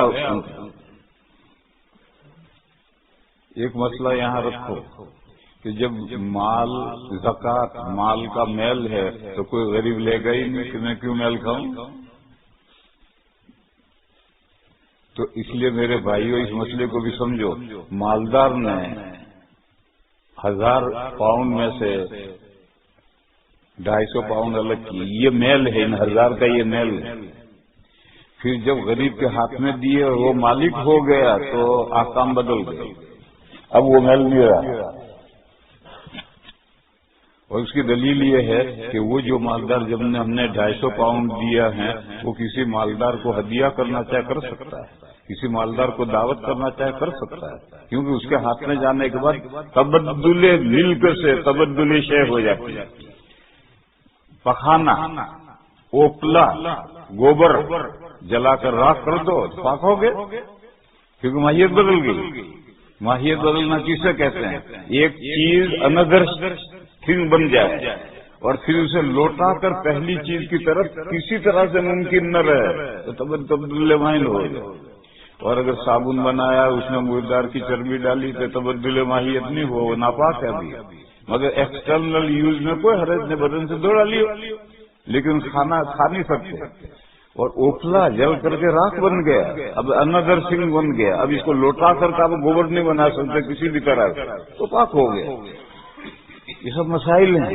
تو ایسے ہی ایک حدیث نبی پاک صلی اللہ علیہ وسلم کے زمانے میں ایک انصاری صحابیہ تھی، ان کا نام تھا نصیبہ اور کنیت تھی ام عطیہ. بڑی سمجھدار صحابیہ تھی. نبی پاک صلی اللہ علیہ وسلم نے ان کو زکوٰۃ کی ایک بکری دی.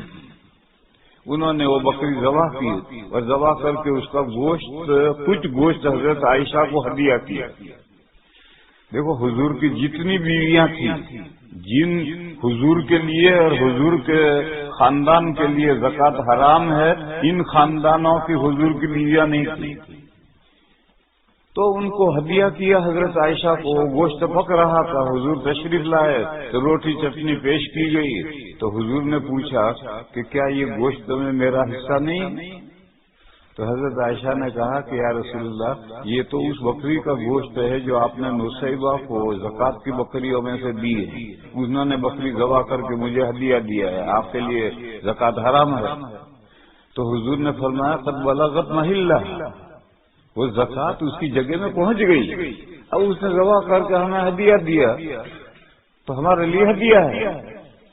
بہرحال مسئلہ یہ ہے کہ زکوٰۃ جب مال کا میل ہے، یہ جو 250 پاؤنڈ آپ نے الگ کیے ہیں یہ 1000 کا میل ہے. اور یہ میل کب تک ہے؟ غریب کے ہاتھ میں دے دیا، اس کو مالک بنا دیا تو ملکیت بدل گئی. پہلے وہ 250 کا آپ مالک تھے، اب وہ غریب مالک ہو گیا تو شے بدل گئی، لہذا اب وہ میل نہیں رہا. بہرحال آپ کو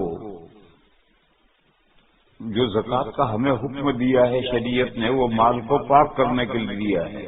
تو نماز باڈی کی ورزش ہے، روزہ روح کی ورزش ہے، اس کو لعلکم تتقون. اور زکوٰۃ مال کا میل الگ کر کے نالی میں بہا دو. اور جب روح پاکیزہ ہو گئی، تقویٰ طہارت ہو گئی، تو اب اللہ کی محبت بھڑکے گی دل میں. اور اب اللہ تک تو پہنچ، زیارت تو ہو نہیں سکتی، تو جاؤ اللہ کے گھر کے پھیرے لگا کر کے آؤ. کبھی اس دیوار کو چومو، کبھی اس دیوار کو چومو. وہی بدیارہ، میں لیلا کے گھروں کی محبت رکھتا ہوں لیلا کی وجہ سے. یہ 4 ارکان ہیں، نماز، روزہ، زکوٰۃ اور حج.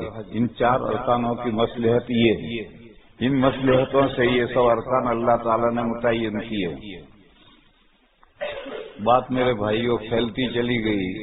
اصل بات میں مضمون یہ سمجھا رہا تھا کہ انبیاء پر زکوٰۃ ہے ہی نہیں، اس لیے کہ ان کے پاس زکوٰۃ مال جمع ہوتا ہی نہیں تھا. اور اس میں جو اشکال ہو سکتے تھے میں نے اس کے جواب دیے. دوسرے بندوں کے پاس میں جن کے پاس مال ہے، وہ مال الگ کر کے غریبوں تک پہنچانا ہے. یہ جو غریبوں تک پہنچانے کا حکم ہے، یہ اللہ نے غریبوں کا رزق مالداروں کے وایا دیا. تمہارا دیا ہے، اس میں اتنا نکال کے ان کو پہنچاؤ.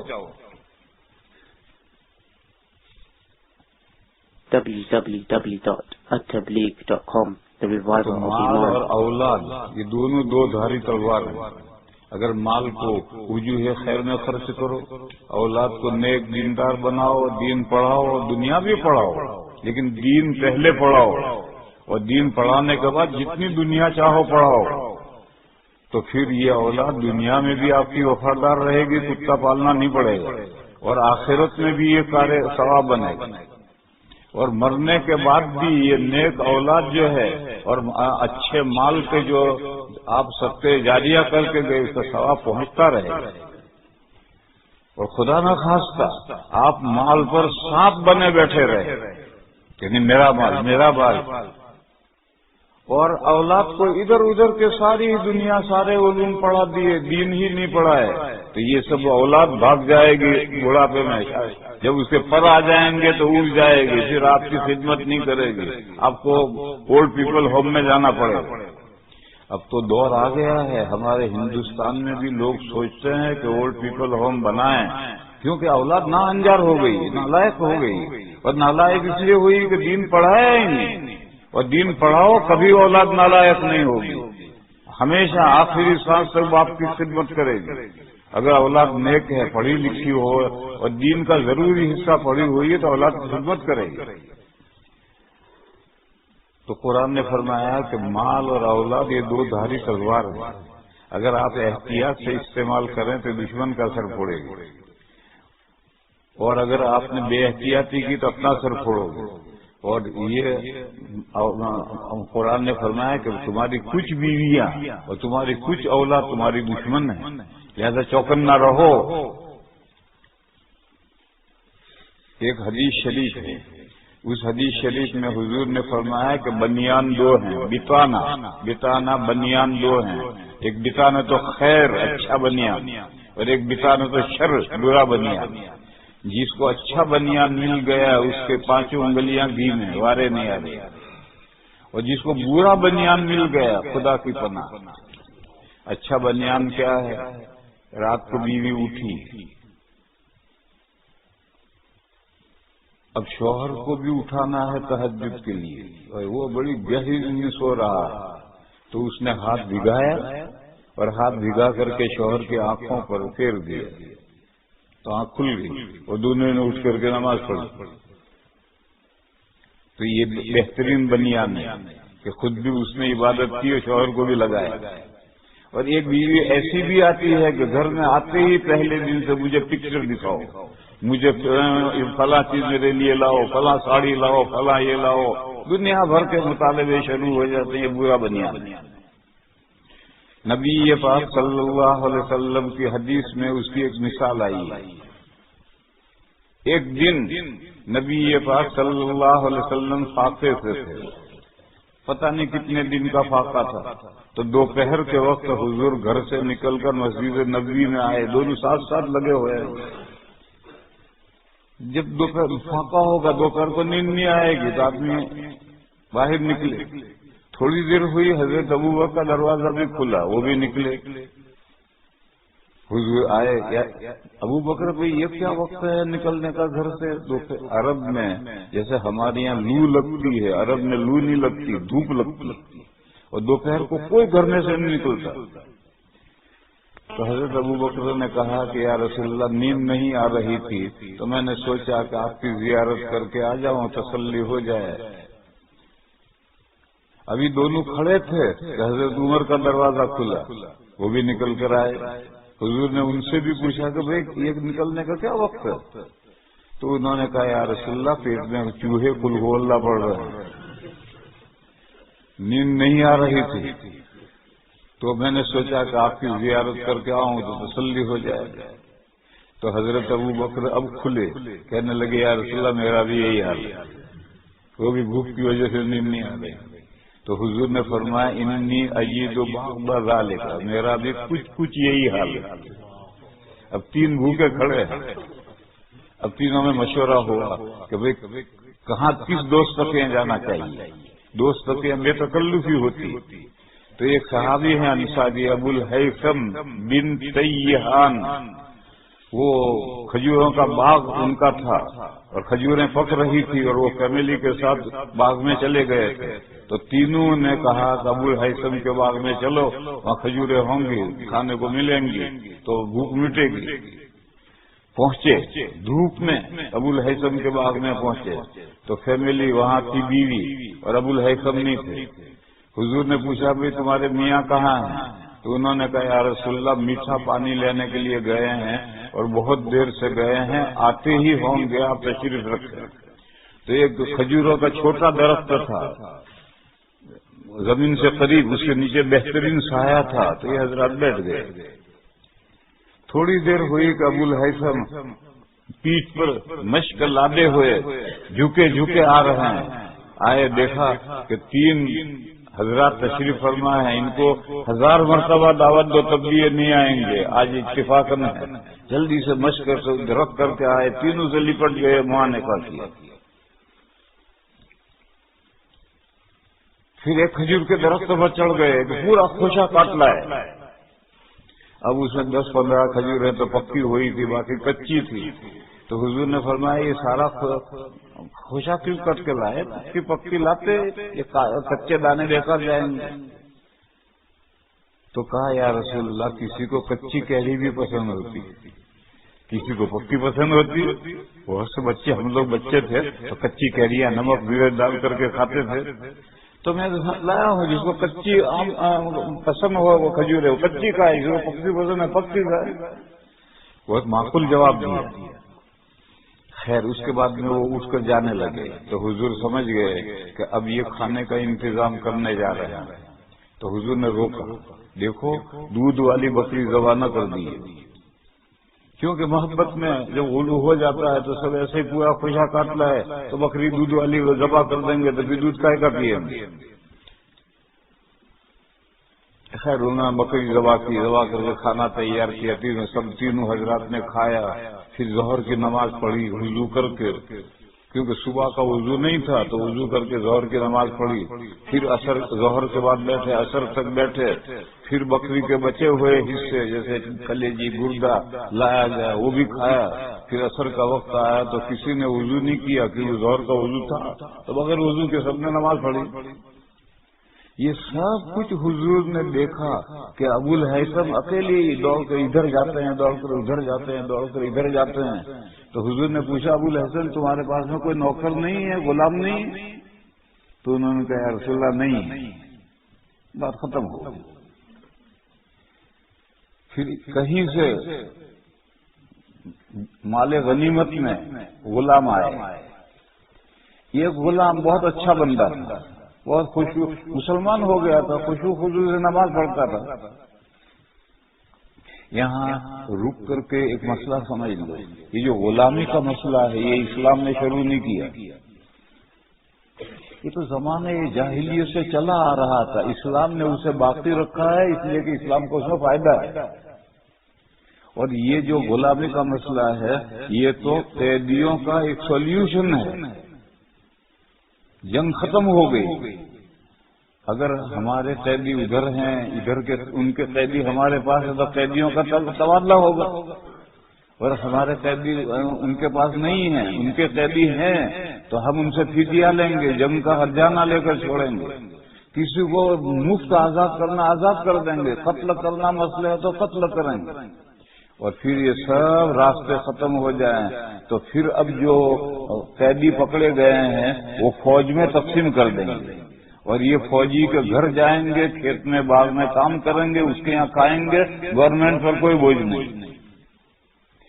تو اسلام نے اس کو اس لیے باقی رکھا ہے، اور پھر جب مسلمان کے گھر میں پہنچیں گے اور اسلامی کلچر دیکھیں گے تو بہت جلد مسلمان ہو جائیں گے، تو اسلام کا اس میں فائدہ ہے۔ باقی غلامی کا مسئلہ اسلام نے شروع نہیں کیا، یہ تو پہلے سے چلا آ رہا تھا۔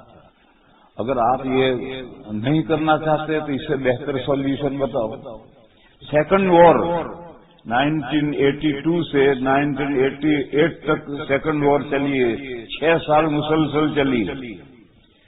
اس جنگ میں جو ہمارے فوجی شریک تھے انہوں نے مجھے بتلایا، رامدیر میں ایک صاحب تھے جو اس سیکنڈ وار میں شریک تھے، انہوں نے کہا کہ جب تو 6 سال تک جنگ چل رہی ہے تو جب قیدی پکڑے جاتے تھے اور اتوار کو چھٹی ہوتی تھی، جنگ بند ہوتی تھی، تو یہ سب قیدی کھائے میں اتار کر کے شوٹ کر دیتے تھے، پھر تیزاب پیٹرول ڈال کر کے جلا دیتے تھے، کیونکہ کب تک ان کو رکھیں اور کھلائیں، پتہ نہیں جنگ تو کب تک چلے گی۔ تو اس سولوشن سے تو بہتر یہ ہے۔ ایک دوسرا سولوشن ہے، جب بنگلہ دیش آزاد ہوا، پاکستان سے علیحدہ ہوا، تو ادھر سے ہندوستان کی فوج لڑ رہی تھی۔ جب پاکستان کی فوج کو پتا چلا کہ تو بنگلہ دیش نہیں لڑ رہا، انڈیا لڑ رہا ہے، تو انہوں نے سرنڈر کر دیا، ہتھیار رکھ دیے۔ تو انڈیا نے 90,000 پاکستان کے فوجی پکڑ رکھے۔ اب ان فوجیوں کو تو ان کے فوجی کی حیثیت سے کھانا پینا دینا ہے، تو 2-3 سال ہوتے ہوتے ملک کنگال ہو گیا انڈیا، اور کارڈ کے اوپر 5 پیسے کا ٹکٹ لگ گیا ان کو کھلانے کے لیے۔ اور پاکستان سے کہا بھائی ہماری جنگ کا ہرجانہ دو، یہ قیدی لے جاؤ۔ پاکستان نے کہا اپنے دامادوں کو رکھو، ہمیں نہیں لے جانا۔ تو 3 سال کے بعد ٹرین بھر کر کے بارڈر پر جا کر دے کر آئے کہ بابا یہ مصیبت لو۔ تو یا تو یہ سولوشن ہے، یا یہ کھائی میں اتار کے شوٹ کرو، یہ سولوشن ہے۔ یہ دونوں سولوشن تھوڑے سولوشن ہے۔ تو یہ زمانے جاہلیت سے یہ طریقہ چلا آ رہا تھا کہ جب کوئی حل قیدیوں کا نہ ہو تو پھر ان کو غلام باندی بنا کر کے۔ اچھا، جب باندی بنائی تو اب اجنبی عورت فوجی کے گھر میں رہے گی تو کیسے نظر بچے گی؟ تو باندی کو بمنگلی بیوی کے کر دی۔ جیسے بیوی سے فائدہ اٹھا سکتے ہو، اس سے بھی فائدہ اٹھا سکتے ہو، اور وہ نکاح کے سارے احکام آئے۔ اگر ہندو ہے باندی، اس سے مولا صحبت نہیں کر سکتا۔ کسی کے ملکیت میں 2 بہنیں ہیں، دونوں سے صحبت نہیں کر سکتا۔ جو نکاح کے احکام ہے سب احکام۔ بس ایک گنجائش ہے کہ تم اگر نہیں رکھنا چاہتے تو بیچ دو کسی اور کو، جس کو ضرورت ہو لے جائے گا۔ بہرحال سمجھنے کی بات ہے کہ رق فی الاسلام، اسلام نے جو کہتے ہیں کہ غلامی، اس سے دھوکہ ہوتا ہے کہ گویا اسلام نے غلامی کا مسئلہ شروع کیا۔ ایسا نہیں ہے، یہ تو پہلے سے قیدیوں کا ایک حل چلا آ رہا تھا، اسلام نے اپنی مصلحت سے اسے واقف رکھا۔ تو اب یہ قیدی جب اسلام میں آتے تھے اور اسلامی کلچر دیکھتے تھے تو پہلی فرصت میں مسلمان ہو جاتے۔ تو ایک بندہ آیا، وہ خشوع خضوع کے ساتھ نماز پڑھ رہا ہے، تو حضور نے ابو الہیثم کو بلایا کہ دیکھو ابو الہیثم، تمہارے پاس کوئی سرونٹ نوکر نہیں ہے، یہ غلام ہے، اسے لے جاؤ، اور دیکھو یہ اللہ کا نیک بندہ ہے، اس کے ساتھ اچھا برتاؤ کرو۔ وہ بہت خوش کر کے خادم مل گیا، نوکر مل گیا، گھر لے گئے۔ اب غلام کے ساتھ برتاؤ تو بیوی کرے گی، تو انہوں نے بیوی سے کہا دیکھو حضور نے یہ کہا ہے کہ یہ اچھا بندہ ہے، اس کے ساتھ نیک سلوک کرنا۔ تو بیوی نے کہا تم اس کو جو غلام رکھو گے یہ کون سا نیک سلوک ہے، تو بد سلوکی ہے۔ آخر ہمارا غلام رہے گا تو یہ نیک سلوک کہاں ہے، تو بد سلوک ہے۔ سمجھ میں آ گیا، انہوں نے کہا جا تو آزاد کر دیا۔ اب وہ آزاد ہو کر پھر مسجد میں پہنچ گیا، وہی نماز پڑھتا ہے۔ چند دن کے بعد حضور نے ابو الہیثم سے کہا کہ ابو الہیثم تمہیں یہ غلام دیا تھا، تم لے نہیں گئے؟ تو انہوں نے پورا قصہ سنایا کہ بیوی نے یہ کہا کہ اس کو غلام رکھنا یہی بدسلوکی ہے، تو میں نے تو آزاد کر دیا۔ اس دن حضور نے فرمایا تھا کہ بنیان 2 ہیں، ایک بطانۃ خیر اور ایک بطانۃ سر۔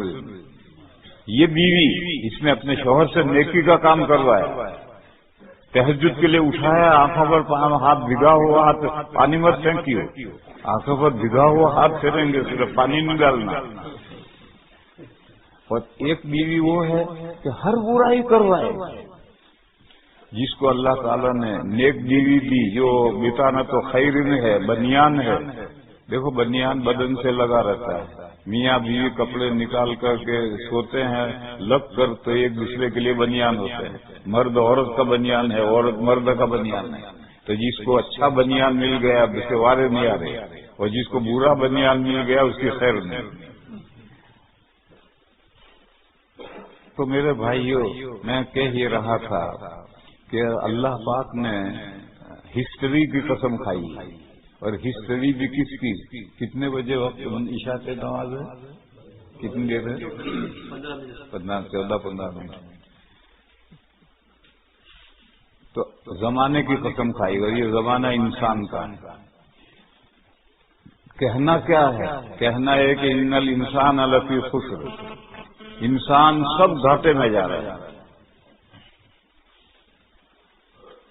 دلیل، انسان کی ہسٹری کا مطالعہ کرو تو آپ اس نتیجے پر پہنچیں گے کہ انسان سب گھاٹے میں جا رہے ہیں۔ البتہ وہ انسان جن میں کمیونٹی میں 4 باتیں ہیں وہ گھاٹے میں نہیں ہیں، وہ مستثنا ہے۔ 4 باتیں کیا ہیں؟ ایمان، الا الذین آمنوا، عمل صالح۔ آج کل عمل صالح کے بارے میں بھی غلط فہمی ہے، نماز روزے کو ہم عمل صالح سمجھتے ہیں، نہیں، عمل صالح انسان کی زندگی کے 5 ابواب میں نیک شریعت کے مطابق عمل ہے۔ عقائد صحیح چاہیے، عبادات، معاملات، معاشرت اور اخلاق، ان سب میں شریعت کے مطابق ہیں تو عمل صالح ہے۔ تو پہلی چیز ہے ایمان، دوسری چیز ہے عمل صالح، اور تیسری چیز ہے سوسائٹی کا ہر آدمی دوسرے کو یہ تاکید کرتا رہے کہ دین حق کو مضبوط پکڑے رہے، کبھی نہ چھوڑنا۔ وتواصوا بالحق، اور دین حق کو مضبوط پکڑو گے تو آزمائشیں آئیں گی، تو ان آزمائشوں کو برداشت کرنا، صبر کرنا، سہنا، یہ ایک سوسائٹی کا ہر آدمی دوسرے کو نصیحت کرتا رہے۔ خندق والوں کا واقعہ ہے، اس واقعے میں ایک عورت کے گود میں سے بچہ اٹھا کر کے جلتے تیل میں ڈالا، ماں کی مامتا حرکت میں آئی اور اس کا دل رس گیا، بچہ اس کی آنکھوں کے سامنے جل رہا ہے، تو بچہ اندر سے بولا، ماں گھبرا مت، تو بھی یہاں، میں بہت مزے سے۔ تو اس حالت میں بچہ نصیحت کر رہا ہے۔ تو دین حق پر جمنے کی وجہ سے کوئی بھی آفت آئے تو اس میں سوسائٹی کا ہر فرد دوسرے کو یہ تاکید کرے، وصیت کرے کہ حق کو پکڑے رہو، اور حق کو پکڑنے کے نتیجے میں اگر کوئی آزمائش آئے تو برداشت کرو۔ ایک مرتبہ مکی دور کا قصہ ہے کہ چند ضعفاء مسلمین اپنے آقاؤں کے مظالم سے تنگ آ کر کے بچ کر کے آئے، حضور کعبہ شریف کے سائے میں لیٹے ہوئے تھے۔ کعبہ شریف کافی اونچی عمارت ہے تو سایہ پڑتا ہے، وہ آ کر بیٹھے اور انہوں نے اپنے کرتے اٹھائے اور اپنی پیٹھیں دکھائی کہ یا رسول اللہ دیکھیے ہمیں کتنا مارا، آپ دعا فرمائیں۔ تو حضور جوش میں اٹھ کر بیٹھ گئے اور فرمایا ابھی سے گھبرا گئے؟ پچھلی امتوں میں ایک بندے کو کھڑا کر کے سر سے آرا رکھ کر چیر کر کے 2 ٹکڑے کر لیتے تھے، مگر احد کے علاوہ اس کے منہ سے کچھ نہیں نکلتا۔ ایک بندے کی 2 ٹانگیں بڑی بڑی شاخوں سے باندھ کر کے شاخیں چھوڑ دی تو سارا 2 ٹکڑے ہو گئے، لیکن اس کے منہ سے احد کے علاوہ کچھ نہیں نکلتا تھا۔ تم اتنا جلدی گھبرا گئے؟ فرمایا خدا کی قسم ایک وقت آ رہا ہے کہ صنعائے یمن سے ایک عورت بکریاں لے کر مکہ آئے گی، راستے میں اسے اللہ کا ڈر ہوگا، بھیڑیے کا ڈر ہوگا، باقی کوئی ڈر نہیں ہوگا۔ ایسا زمانہ آ رہا ہے، مگر اب تم ہتھیلی پر سرسو جمانا چاہتے ہو، تو ہتھیلی سرسو تھوڑی جمتے ہیں۔ یہ بھی ایک محاورہ ہے، ہتھیلی پر سرسو جمانا۔ آپ کو شادی کرنی ہے، زمین ہموار کرو، اور زمین ہموار کر کے سرسوں سے لکھو ویلکم، اور پھر اسے پانی چھڑک دو۔ 2 دن کے بعد سرسوں اگ آئیں گے اور گھاس میں لکھا ہوگا ویلکم۔ اب ایک بندہ سرسوں لے کر کے ہتھیلی پر رکھ کر کے پھیلاتا ہے اور پھر اوپر پانی کا چھٹا دیا، اب دیکھتا ہے کہ یہ سرسوں اگتا ہے یا نہیں اگتا، تو کہیں ہتھیلی پر سرسوں تھوڑی جمتا ہے۔ ہر کام کے لیے تھوڑا سا وقت ہوتا ہے، اس وقت کے بعد نتیجہ نکلتا ہے۔ تو یہ حضور نے جو حال گزر رہا ہے صبر کرو، ہمت رکھو، پچھلی لوگوں کے احوال یاد کرو، اتنا جلدی کیوں گھبرا جاتے ہو؟ تو سوسائٹی کا ہر فرد دوسرے فرد کو یہ تاکید کرے کہ دین حق کو مضبوط پکڑے رہی ہو، کسی قیمت پر دین نہیں چھوڑے۔ اور اس مضبوط پکڑنے کی وجہ سے ایک حدیث شریف میں ہے کہ ایک زمانہ آئے گا کہ القابض علی دینہ کالقابض علی الجمر، دین پر مضبوط رہنا اتنا مشکل ہو جائے گا جیسے ہتھیلی میں چنگاری پکڑنا مشکل ہے، اتنا ہو جائے گا۔ لیکن ان حالات میں بھی برداشت کرنا ہے، صبر کرنا ہے اور دین پر مضبوط جمے رہنا ہے۔ یہ بریف نیوز ہے۔ جن کمیونٹی میں یہ چار باتیں ہیں وہ تو ایکسپٹ ہے اور بقیہ سارے انسان باتیں۔ اب میں انسانی تاریخ کی مثالیں دیتا ہے کہ آدم علیہ السلام کے دو لڑکوں میں گڑبڑ ہوئی تو کون کامیاب رہا، کون ناکام رہا؟ جو شہید ہو گیا وہ کامیاب رہا اور جو چند سال زندہ رہا وہ ناکام رہا۔ نوح علیہ السلام اور اس کی قوم کا حال دیکھو، ابراہیم علیہ السلام اور ان کی قوم کا حال دیکھو، موسیٰ علیہ السلام اور فرعون کا حال دیکھو، عیسیٰ علیہ السلام اور یہودیوں کا حال دیکھو۔ ہمارے آقا اور مکہ کے 13 سال اس کو پڑھو تو اس نتیجے پر پہنچے گا کہ جس سوسائٹی میں، کمیونٹی میں یہ چار باتیں ہوں گی وہ سکسیسفل، اور جس میں یہ چار باتیں نہیں ہوں گی وہ کامیاب نہیں ہوگی۔ یہاں رک کر ایک مسئلہ سمجھو، کمیونٹی میں بار بار کہہ رہا ہوں، پرسنل نہیں۔ ایک حدیث شریف ہے، نبی پاک صلی اللہ علیہ وسلم نے فرمایا کہ جب اللہ کا عذاب آتا ہے تو اچھے برے سبھی ہلاک ہوتے ہیں۔ تو حضرت عائشہ نے پوچھا کہ یا رسول اللہ یہ اچھے لوگ کیوں ہلاک ہوتے ہیں؟ تو حضور نے فرمایا اللہ کی سنت یہی ہے کہ جب برائی غالب ہو جاتی ہے تو برائی عذاب آتا ہے تو اچھے لوگ بھی جاتے ہیں، پھر قیامت کے دن جب دوبارہ پیدا ہوں گے تو اچھے اچھے ہوں گے، برے برے ہوں گے۔ تو اس لیے جب بستی میں چند لوگ اچھائیوں پر رہیں اور عذاب آئے تو اچھے بھی لپیٹ میں آئیں گے، ان کو مستثنا نہیں کریں گے۔ اس لیے میں کمیونٹی لایا، اگر پوری کمیونٹی کا حال یہ چار باتیں ایمان، عمل صالح، تواصی بالحق، تواصی بالصبر، ان چار باتوں میں ہے تو یہ کمیونٹی سکسیسفل ہے، اور اگر یہ بات نہیں ہے تو پھر سب گھاٹے میں ہیں۔ اس کی مثالیں میں دوں گا تو بات لمبی ہو جائے گی، وقت ختم ہو رہا۔ پھر اس کے بعد 5 صورتیں آئی ہیں۔ یہ جو انسان بگڑتا ہے تو کسی کو تو دولت کا نشہ ہوتا ہے، وہ بگاڑتا ہے، اس کے لیے ویل لکل ہمزۃ لمزہ۔ دوسرا حکومت کا نشہ ہوتا ہے، اس کی وجہ سے آدمی بگڑتا ہے، اس کے لیے علم تری کیف فعل ربک باصحاب الفیل ہے۔ اور کبھی کمیونٹی کے جو بہترین احوال ہیں وہ انسان کو بگاڑتے ہیں، جیسے لے علاقے قریش نے اسی کے لیے آیا ہے۔ اور چوتھی صورت ہے خامخواہ کا ڈھول بج رہا ہے، اندر کچھ نہیں ہے، ارأیت الذی یکذب بیوم الدین۔ پھر اس کے بعد میں وہ مستثنا ایکسپٹ، اس کے لیے ایک صورت آئی انا اعطیناک الکوثر۔ یہ مضمون وہاں سے یہاں آ کر پورا ہوا ہے، اور انا اعطیناک الکوثر میں مثال ماری ہے، نبی پاک صلی اللہ علیہ وسلم کا حال ذکر کیا ہے، اور نبی صلی اللہ علیہ وسلم کا جو حال ہے وہی بات امتیوں کا بھی ہے۔ بس امتیوں کو بھی اللہ نے کوثر خیر کثیر دی ہے، ان کو بھی نماز بھی پڑھنی ہے، قربانی بھی دینی ہے، ہر طرح کی مالی قربانی دینی ہے۔ تو دشمن جو چاہتا ہے کہ مدرسوں کا دنیا میں وجود نہ رہے، وہ اسلام کا بدخواہی کرنے والا اب تک دم کٹا رہے گا، اسلام کا کچھ نہیں بگڑے گا۔ وآخر دعوانا ان الحمدللہ رب العالمین۔ دیکھو بھائی، 2 رسمیں ہیں۔ ایک رسم تو یہ ہے کہ جب دینی بیان ختم ہو تو دعا ضروری ہے۔ یہ کہاں سے آیا ہے؟ حضور اور صحابہ بھی دینی بیان کرتے تھے، کسی روایت میں نہیں آیا کہ بیان ختم کر کے دعا کرتے تھے۔ اب ایک رسم بن گئی ہے، ایک تو یہ رسم ہے، دوسرا پھر دعا ختم ہو تو مصافحہ بھی ضروری ہے۔ ارے 2 گھنٹے سے بیٹھے ہوئے ہیں، اب مصافحے کا کیا مطلب ہے؟ لیکن نہیں، ایک رسم بن گئی ہے، اور اتنی بھیڑ کریں گے، ایک دوسرے پر گریں گے دعا مصافحہ کرنے کے لیے، یہ بھی رسم ہے۔ اور رسموں سے دور رہو، جیسے بدعات سے دور رہنا ضروری ہے، رسموں سے بھی دور رہنا ضروری ہے۔